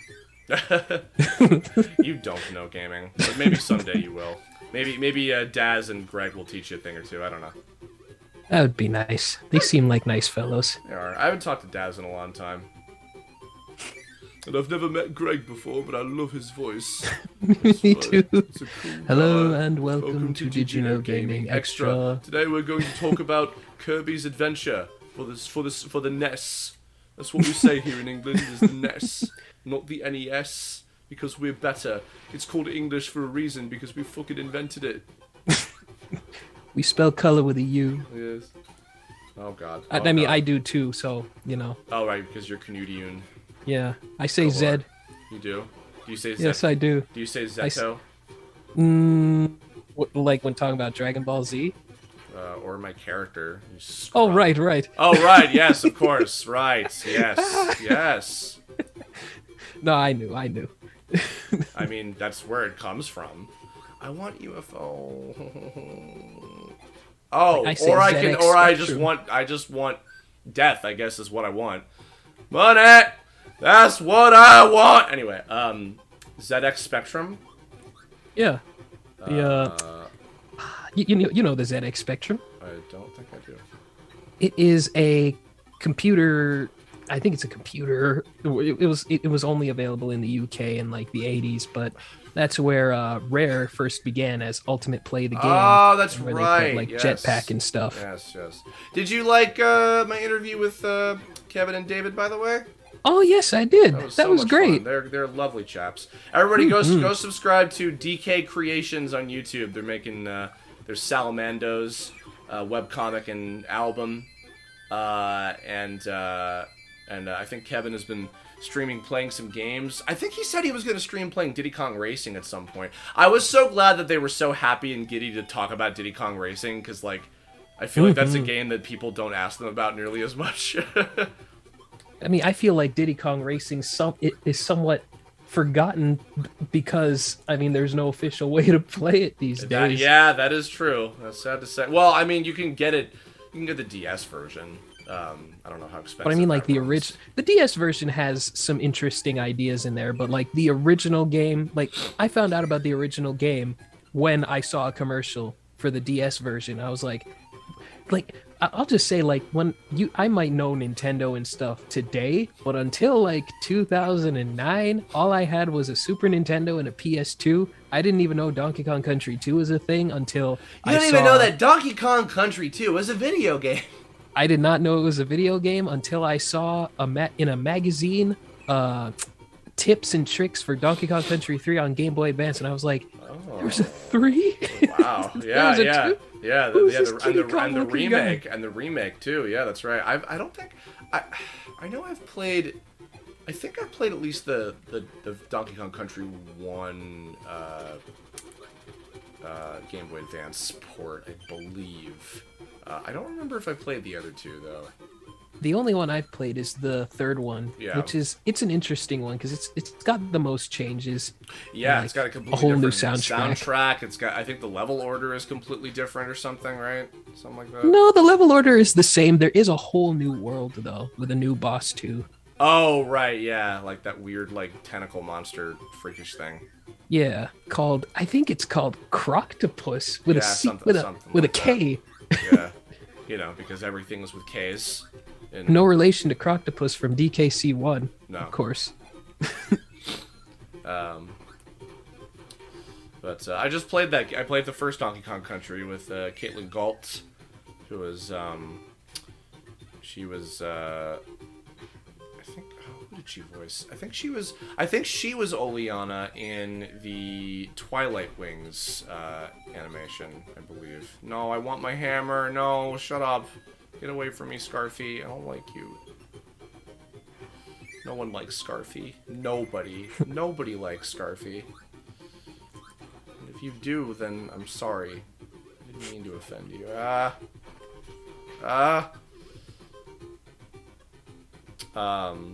god. Oh god. Oh Jesus. Okay. Do you like Agretzko as well? Oh, yes, I do. Yes, Caitlin she's Fenico. Yes, that's right. She's wonderful. Yeah, we played Donkey Kong because we talked about playing it for so long and then like didn't get around to it for like a billion years, and then finally I was like, "You want to do this?" Finally, he's like, "Yeah, okay." And it was hard. Harder yeah, than I saw you guys. Oh, that's right. Yeah, that's right. You tuned in, of course. To quote Futurama, you were doing well until everyone died. Please let me keep my. I was like, guys, you're missing a shortcut here. You got a couple of shortcuts. I'll give you that. You got the minecart carnage and the stop and go station. And there was a couple in Treetop Town. And the what's it called? The Snow Barrel Blast one. Ah, yes, skips that whole final section. if I were a real pro gamer. I think that I have, you know that trick about where, like, if you blast through that section, like, really, really fast, you get, like, a 3-up, a blue balloon at the end? I've seen that in pre-release, like, on the VHS. Yes, VKC yeah. experience, Whoa! Yeah, that's right. Yeah, I don't know if that's real or not. No, it is. To this it is. day. I have done it, I think, once in my life. Oh, fuck off. Sword Knight. Kirby. What I think he's trying to say is that this joke is old after episode 2. I got that one. Yes, I know you did. Of course you did. Of course you did, Bubby. Nonetheless. Was that a thing? Wait, hold on. Yeah. Yes, I have done that trick once. And here's a neat trick, you know, with your big foot kick. And Don't get me started. Okay. Looky here, look what I've got. Hold it right there. You wouldn't stop. I would love to do a fucking cover of that. Good lord. I'm sure everybody would love that. Oh, god damn it. Oh, that'd be great. Yeah. I mean, I already did a fucking cover of His World, so I am not above covering songs from cringe products, as I've determined. But I will not rest until someone does a cover of the Banana Do-Si Do. I don't even remember Right that stat one. now. I remember, or Eddie, let me go back to my home.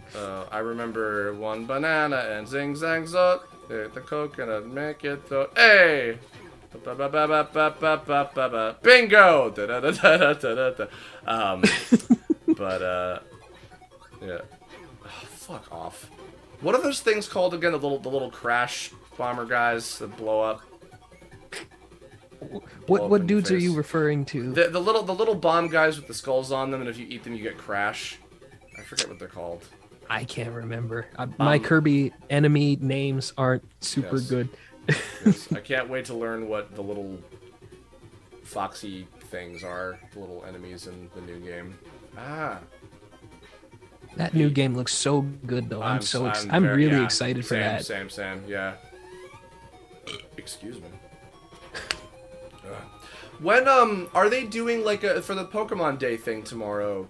Are they doing some? Oh god, I was not paying attention to that one. Good job.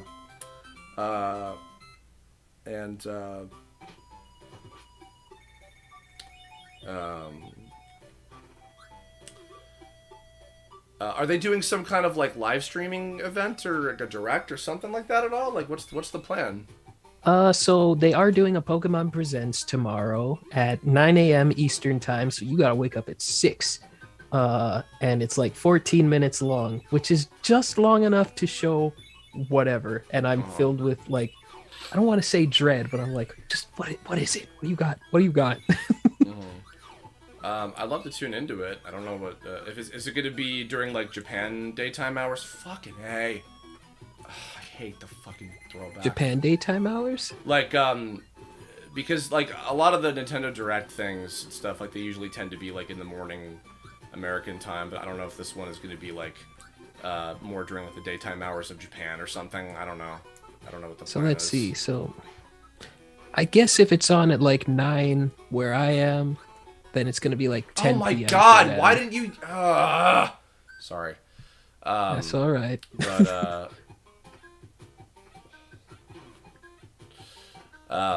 yeah, because I'd love to tune in, but yeah, I don't know what time it is in general. I haven't really looked much into it, to be honest.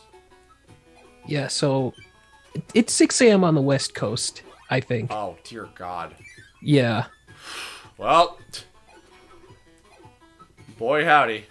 That's going to be fun. Yeah, I don't know if I'll wake up for it. We'll see. I might just catch it later. We'll see.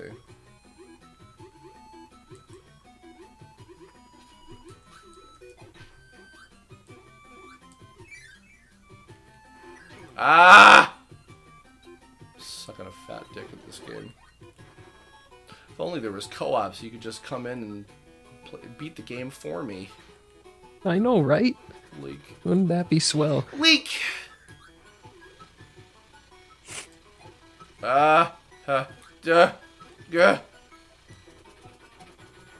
Oh, damn it. No, no, no, no. Oh, God. Do I care about this? I do, unfortunately.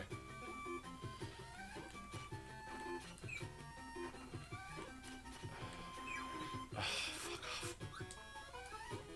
Getting very sweaty in my room. Ugh. I don't know how to react to that.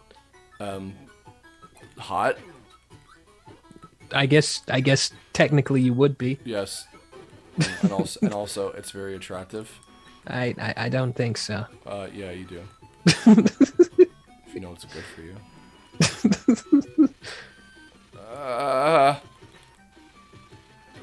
You fucking... I don't care. Fuck it. Whatever.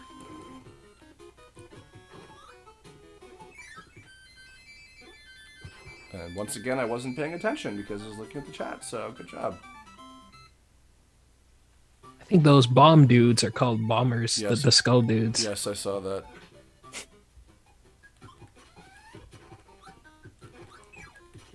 Oh. Oh, good Lord. What are you working on these days on your own channel? As of late? So let's see. So when I'm not doing the Did You Know Gaming stuff, I am... You fucker. I know, right? Not you. Not you! And the UFOs are gone. Thanks. Oh, wait, no. Hold on. So let's see. I'm working on something for my 10th anniversary on YouTube right now. Wow. So that'll be fun. It's a remake of the first proper video I ever did, Top 10 Nintendo 64 games. So that's been a lot of fun. Oh. Let's see. Working on the usual Pokemon stuff already. Just planning things out. It's going to be a themed month. I'm not going to say what it is just yet. Okay. But yeah, I'm trying to... I always try and do something interesting each year that I haven't done the last year. That's cool. But yeah. Have you gotten to hear the preview for Michael Hagney's podcast thing that he's doing? Yes, I did. Yes, original Pokemon. Pretty good so far. I like what I'm hearing. I just want to hear more. Yes. It's like, that guy is a pioneer. It's like, you have to get these stories out there, like, right now, so we can all put them on, like, wikis and finally, get the stories out there. The real stories. Well, it's funny, though. Unfortunately, as I've learned more and more, and he's not the only person that I've interviewed that is in this kind of position, but even the people that sometimes are, like, the creators of these things, and they just don't remember. Yeah. Because it's just been so many years that it's like, well, what do you do, right? Mm-hmm. So, like, they've kind of got... So, the fact that, like, I mean, because... A lot of the Canadian voice actors that I was a big fan of, that I listened to a lot of podcast interviews with, they're just like, the fans know a lot more about, what we do than we do. And I'm like, yeah. Well, part of it is also because you guys don't even pay attention to what you're doing. But even that aside, it's, I don't know, like, we're the more fanatical, and, we're the ones that are... we research this stuff because we are really into it, whatever that may say about us. We just care. We care a lot. We care a lot, dude. It's like, I know that Rachel Lillis, who was the original voice of Jessie and Misty, she had a lot of stuff. Like, she wrote all this stuff down when Pokemon was being made, and it's like, oh my god, that's fascinating. It's like, she knew when she recorded one day and what things were like at the time. She wrote all of it down. Yeah. It's like, that's awesome. Yeah. Time to fight. Meta Knight. Time to meta fight. Here we go. I'm gonna die. I'm die. This might be alright. We'll say I have 3 hits, so... Oh, good. Good. Very good.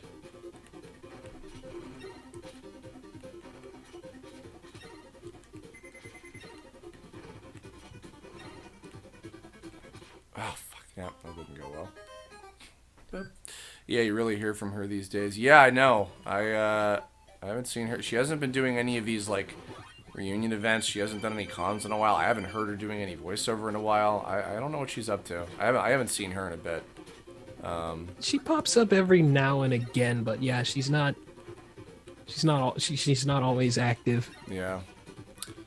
I used to see her sometimes when I would go to the Talking Tunes live shows that they would do out here. Yeah, she would go there because she knew. I think she was friends with like Kevin Michael Richardson and some of those guys from like just doing cons and stuff. But oh, that's so yeah. cool. So she's been out here for a while, and she was on like Hunter x Hunter and a couple other things. But yeah, I don't know. I don't know what she's been up to much these days. Well, I hope she's okay. Yeah.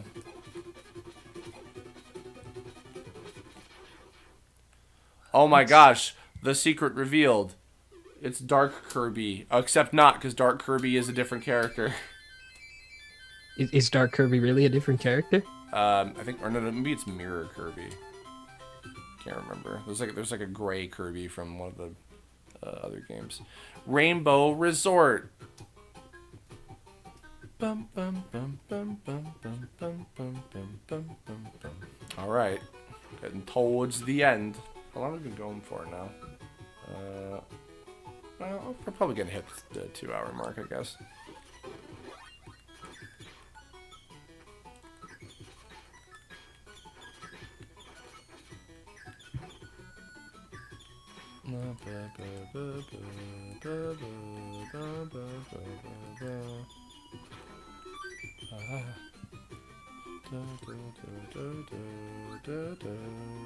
I'm just seeing the Rainbow Resort now in the video footage. Yeah. Just those 3 colors. That's beautiful. Like, you do what you can. Yeah. You make the best with what you got, kids. That's not a rainbow. Well, it's the best we got, Sakurai. I don't see no Roy G. Biv up in here. All I see is... Oh, I need one of these powers, for Christ's sake. There we go.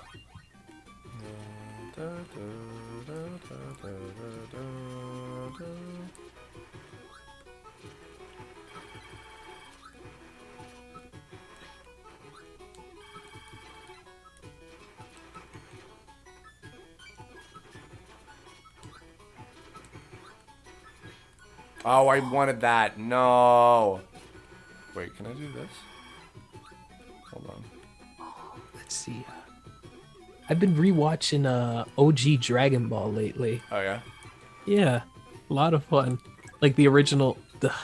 When I say original dub, there's like 50 original dubs, but the 2001 Funimation dub is what I've been rewatching. The dub that did the entire show. Well, and yet, then again, even that, there is a Canadian dub that did the whole show as well, but I've only seen little tiny bits and pieces of that. I watched that one growing up, but wow, it has not shown up anywhere since. Yeah, like that was for Canada and the UK. So another Dragon UK Ball, connection. I'm like, wow, this is I kind of have some sentimental value, not because of I kind of like the tune, but the lyrics are kind of crap. Also, that version of the GT opening they did. It's a desperate search across the universe. We got to find them all. Gotta find those swaggables. Lord. I don't think you're giving it enough credit. I'm giving it the credit that it deserves. Well, it's almost like... You ever heard that alleged Dragon Ball Kai opening that we were going to get for the Canadian dub that never saw the light of day? The one that goes like, fight with fight with the tried on Dragon Ball Z Kai. Like, oh, wow. Yeah. Never give it. Never give up. Fight on through until the battle. And then it just stops. It just stops in the middle of like, wow. All right. It's like, yeah, 30 seconds. Good enough. Whatever. We'll never hear We'll never hear Richard Cox's Goku. I mean, oops. What an interesting product that never came to be. Boy, howdy.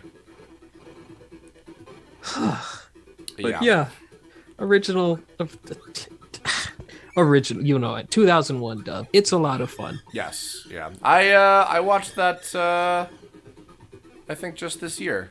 And with yeah, because no, last year because I did a Kirby blog a while back with Michaela, Courtney, and Germ, where basically they were showing her Dragon Ball Kai, because she did not grow up with any Dragon Ball stuff at all, and so that was her first exposure to it. And then we watched, oh god damn it, then we watched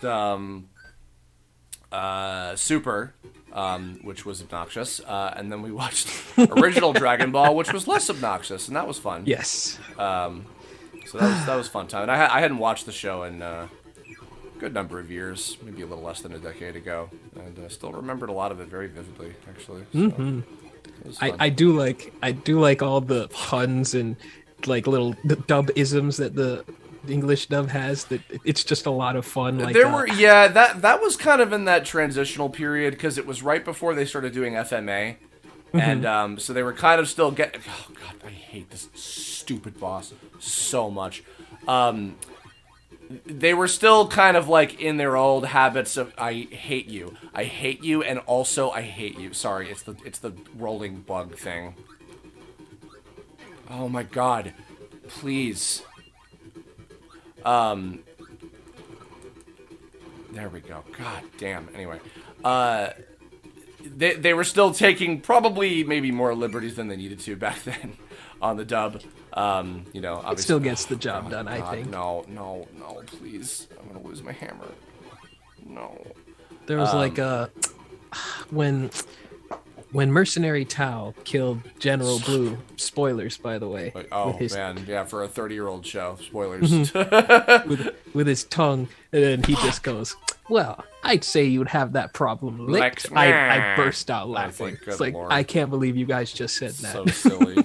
I can. I can because that was all anime scripts back then. Was like, oh man, this is what the kids like, right? And I'm like, no, we don't actually. Sorry. I adore it actually. If you keep me away from anime because that is what I will do. You should keep me away from anime because I was joking with before Griffin Puazzo, who's he's directing a show that I'm doing the dub scripts for.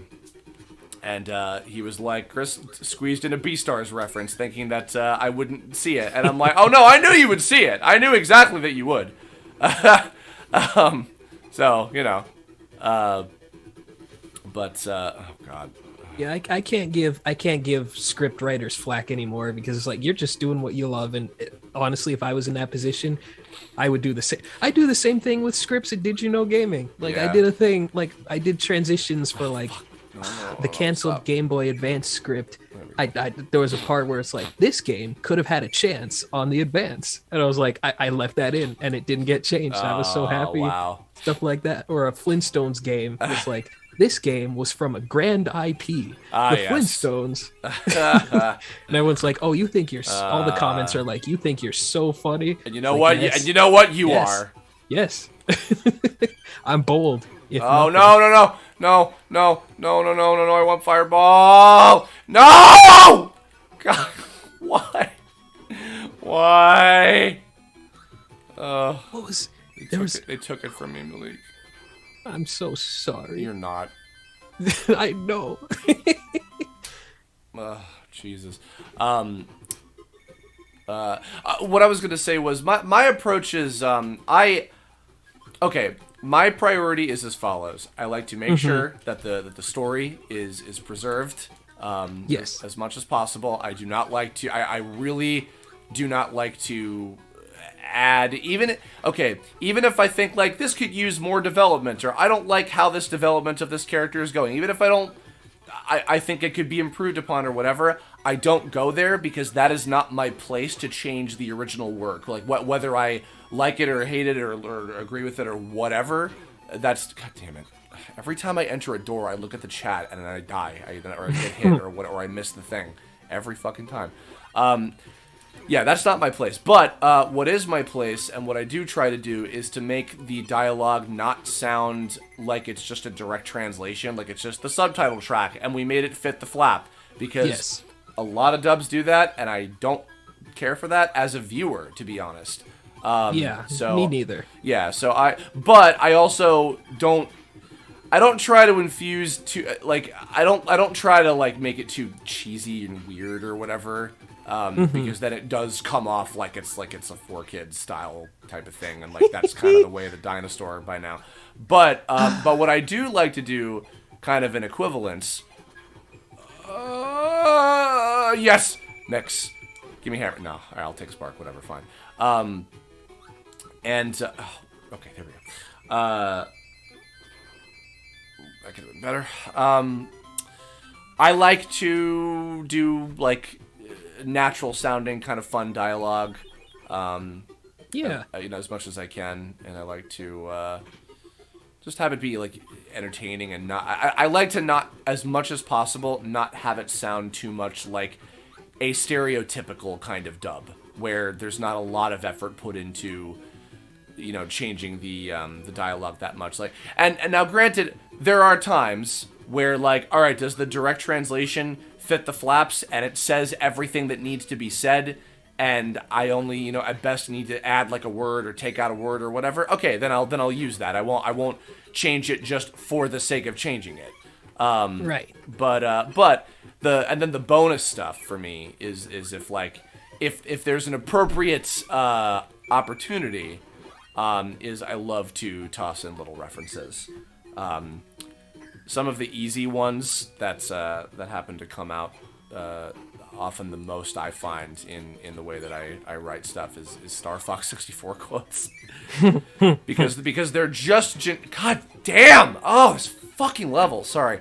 Star Fox 64 quotes are so cheesily generic and yet recognizable at the same time. That like, you'll know what they are. So that's always a joy when I get to sneak those in there in particular, because I love that game, and that's a big love letter kind of thing for me. So I recently played that game for the first time in full in 2020, and I adore it so much. Oh yeah, so good. It's such a good. It's masterfully made. Mm-hmm. Probably one of the most, both back when it was around and still to this day, one of the most like replayable games. It's like peak Nintendo. Yeah, it's stellar. Yeah, fuck off.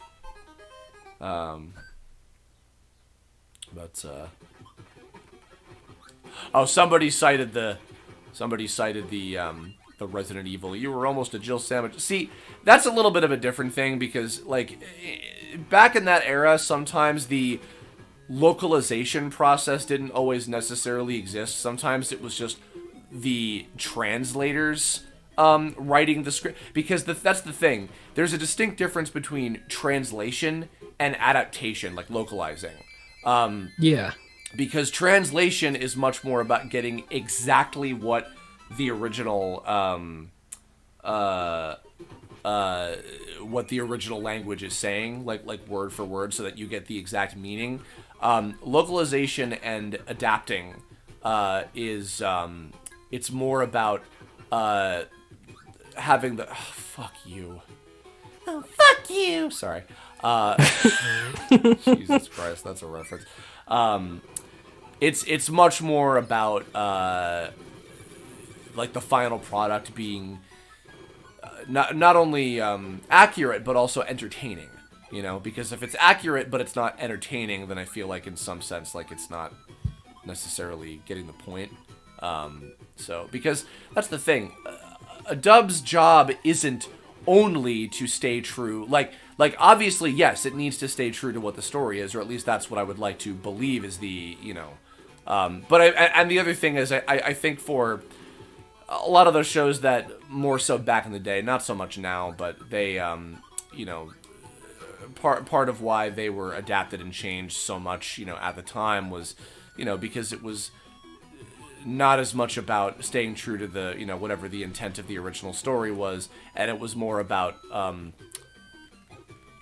selling product.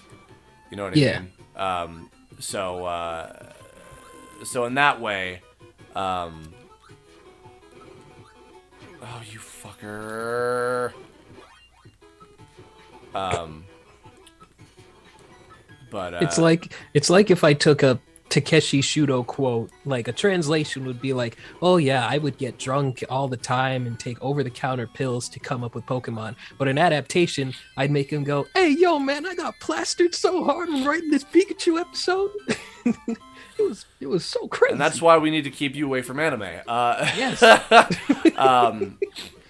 But that actually that is oh, I love this level. That is a solid point though to bring up, because that is like translation, when it's a direct quote from like an interview, then yes, in cases like that it's much more so about preserving exactly what they're saying, because you're quoting a person, like a real person.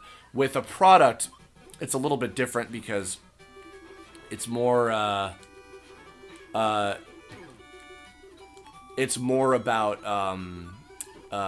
what's it called? To me, it's more about like the final product being like serving the originally intended purpose that it was meant for, which is to entertain. I think that's also part of the reason why with shows like Shin-Chan, for example, where like that was a case where they weren't trying to do that because they thought, oh well, we want this to sell in America because, you know, like, oh, we got to sell toys to kids or whatever, we got to make it accessible. Like Shin-Chan was a case where the Japanese client was like, we want you to make it funny, like we want this to be funny to an American audience, and, you know, they're not going to be laughing at Japanese language puns that don't translate well. You know, I mean, to be honest, even pun humor in general is often kind of a childish thing, and they were trying to market the show for adults. And also, you know, like pop culture references about stuff that's happening, you know, because those episodes were quite old, too, like that they were dubbing. So that was a case where, like, okay, like we're taking these liberties with the material, you know, with a purpose, beyond just like, oh, let's change it because we don't think that kids will, you know, find it cool, or, oh, we can't have this on Saturday morning, we can't have them talking about death or whatever. Like, there's always different kind of reasonings behind, you know, why liberties are taken. But my favorite dubs personally are the ones that are they are accurate first and foremost. They are loyal to what the story material is supposed to be, because that is the most important thing. But then secondarily, they have dialogue that sounds natural and fun and makes sense for, you know, because like you wouldn't get too comedic with, you know, like a show that's like really dark in tone just for the sake of brevity. Like if there's a comedic moment, then it has to be comedic, you know, for that purpose. You know what I mean? Yeah. So yeah, there's all sorts of ebbs and flows to that, I guess.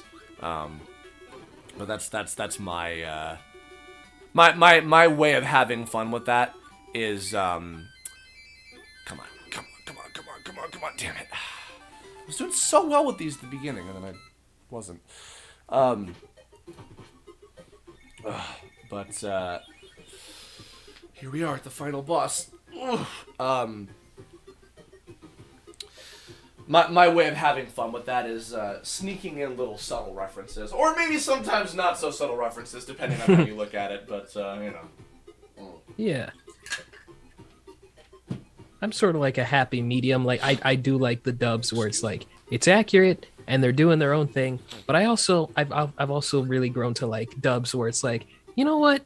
I'm pretty sure that they're not saying this in the original, but the intent is still there, and it's still the intent is to make me laugh.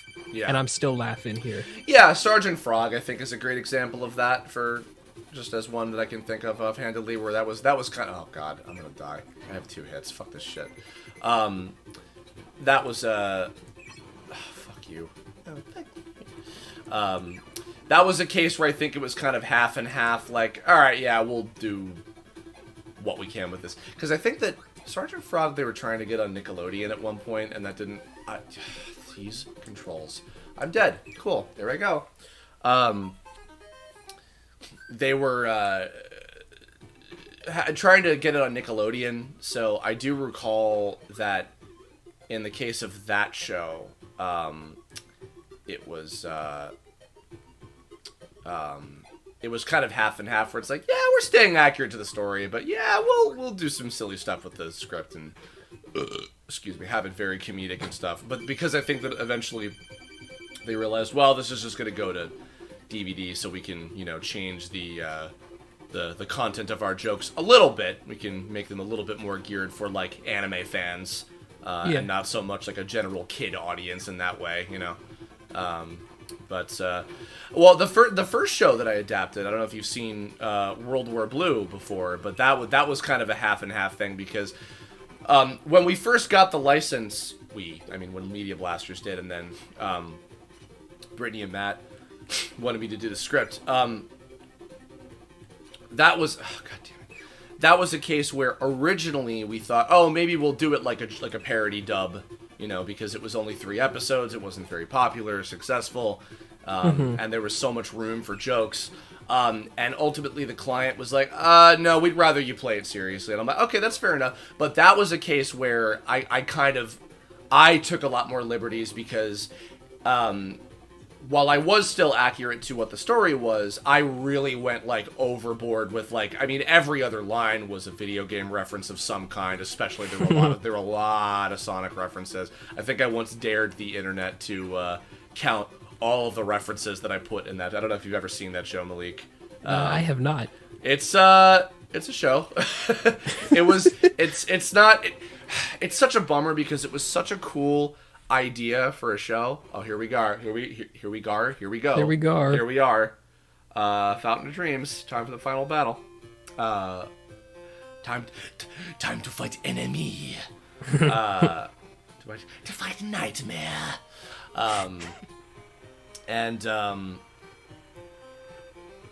Yeah.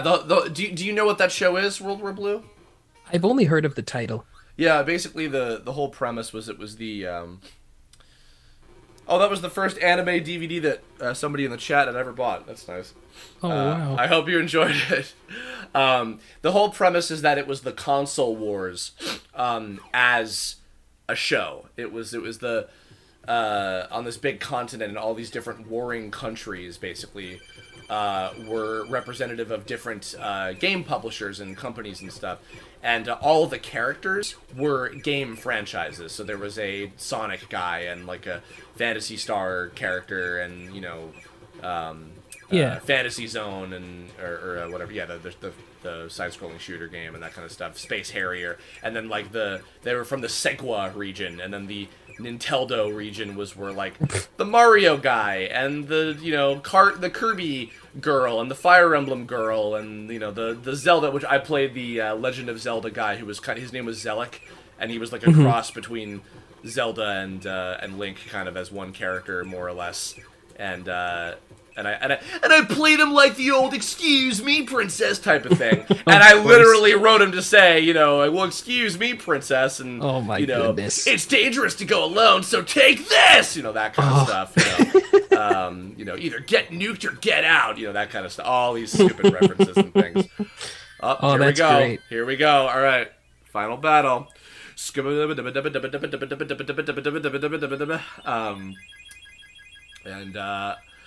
Yeah, so I had, so kind of like that was a prime example, but I used every Sonic Adventure lyric and, you know, Nintendo versus Sega marketing quote and, quotes from the old cartoons. I didn't have any Donkey Kong references in there because the Donkey Kong... I was going to ask. Yeah, because the Donkey Kong representing character, I think, was only in the manga. The show only lasted for 3 episodes because it was very low quality, unfortunately. It was not... a well-done show, and unfortunately the comic was also, it was a web comic. It was not particularly it was not very high quality. I'll just put it that way. But it was a bummer because I really conceptually I thought it was a really, really cool idea for a show, and for just a series in general. I was like, that's such a neat idea. And it could have been so much more of what it was, but it was kind of a bit of wasted potential, unfortunately. That's a shame. Yeah, but I tried to make the most of it, and so my way of making it more entertaining was I made the script of the dub very silly and ridiculous and hopefully entertaining. So, you know, but yeah. I'll have to give it a look. There you go. All right. One more.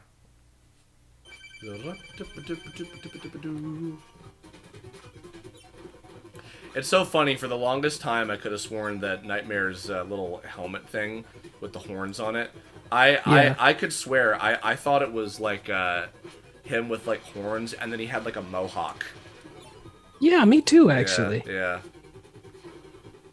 I think probably some of my very ancient drawings, of Nightmare were of him with a mohawk, because that's just how I interpreted it that it looked like. Ow. I can see that. Probably do the same thing. Yeah. Have you ever seen the show Metabots? You know what? I didn't grow up with Metabots. That was I kind of just missed out on that show. It's pretty good. Like, just like the dub was done in Toronto, but Yes. it was really really good. Like, it's just they just throw stuff at the wall, but it's a lot of fun. And yeah, it's a really good show. Yeah, I think Devin Mack has worked with the voice of the main robot guy. Not the kid, but his like main robot. I don't know the character's name. It's Metabee, and the guy who plays him is Joseph Motiki. Yes, Motiki. Yes. They worked on a show together at some point, and he said he was a real nice guy. He's awesome. He was like a live action host on a TV channel in Ontario for like 4 years, and everybody knew him and his friends. And, oh, cool, nice. Yeah, that's where I first saw him. I have like a VHS tape that my mom recorded when I was 2, and he's on it. Oh, wow. Yeah. So it started. Got him! Yeah! You beat him? Hell yeah! Cool. Yeah, I know. What's his name? Eddie Glenn, who was the voice of Thomas the Tank Engine in the movie. I think he was he was the voice of like some block on like Canadian TV. Oh, he's the voice of YTV even to this day. Oh, just of YTV in general, right? Yes. He just does all the promos, and he's still there. I heard him this morning on promos. Nice. It's the one thing that they still have. Kirby fought to find the Star Rod, but King Dedede did not mean any harm. I was just pulling your leg. Bad dreams had invaded Dreamland. A nightmare came to the Dream Spring and tried to cause pain to the people. Dedede foiled the nightmare by hiding the Star Rod from him. Dedede helped Kirby beat the nightmare. Now everybody's dreams will return. I never had dreams. Tonight, Dreamland will sleep well. I had dreams. They're all dead now. Goals. If you can dream it, you can live it. Where's Nightmare in Goal Land? Oh. Crushing depression, lowered expectations in life Goal Land. Goland. Goland. Lord. Wow. Well, we did it in, just over 2 hours. Not bad. Not bad at all. Not bad. Yeah. Not bad. Yeah. So, what were we talking about? To Canadian voice actors, yeah. Probably all of which that don't remember anything they've ever done. Oh, the guy who plays Joseph Motiki, he remembers Metabee like good. It was yesterday. That's nice. There was like, to speak about the dub adaptation lines, there was one where like these, long story short, there were these kids who were like trying to get their playground from a bunch of thugs, and in the Japanese version, Metabee is like, those whatevers will pay dearly for what they've done. But in the English version, Metabee goes, I will not rest until I see those kids swinging from monkey bars. I swear it. That line stuck with me ever since I was like 5 years old. Good Lord. Oh. Wow. Yeah, I was kind of skipping out of a lot of the Pokemon competition shows. I did see a fair bit of Digimon. I'll probably check out that remake show, the new one that's happening whenever that comes out in English. I'm sure at some point. Yeah. And I did watch Monster Rancher a bit as well. I think I watched that to the end. I'm pretty sure. 1 second, I got a call. No. Well, as we're getting close to the end, folks, Thanks for tuning in, as always. Appreciate it. I have to see about, because I'm probably not going to keep my subscription to this for too much longer, but I'll probably play a few more games at some point. We'll see. The end. Hooray. Kirby and dethroning God's lands. Nice. In fact, here, actually, while I'm at it, 2 game selection. What else do we have on here? Mario 3, I think I've kind of had my fill with. Oh, what else? What else? Okay, I'm back. What did I miss? No, you're good. Nothing. Okay, no. What other games that I'd like to play at some point? Not a whole lot of NES ones that I'm all that like hyper enthused about. I don't know what else I got left that I might want to do. But yeah, I was trying to go through as much of the Kirby ones as I felt like, because you know. But yeah, that's gonna do it. So yeah, Malik, thank you so much for joining me. And thank you for having me. Yeah, of course. And everybody else, thank you for hanging out with us. Malik, what is your channel? Is Cartoon Gamer 3000, right? Something like that. It's the Cartoon Gamer 8000, but that 8,000. the 8000 doesn't matter. Just Right. type in the Cartoon Gamer, you'll find it. You'll find him. All right. Well, Yeah. Malik, I'm gonna hang up on you. Okay. But thank you so much for joining, and I'll catch you in the next one. Take care. Okay. Bye. Bye everybody. Bye. Alrighty. And folks, I'll see you all in the next one. And take care. Have a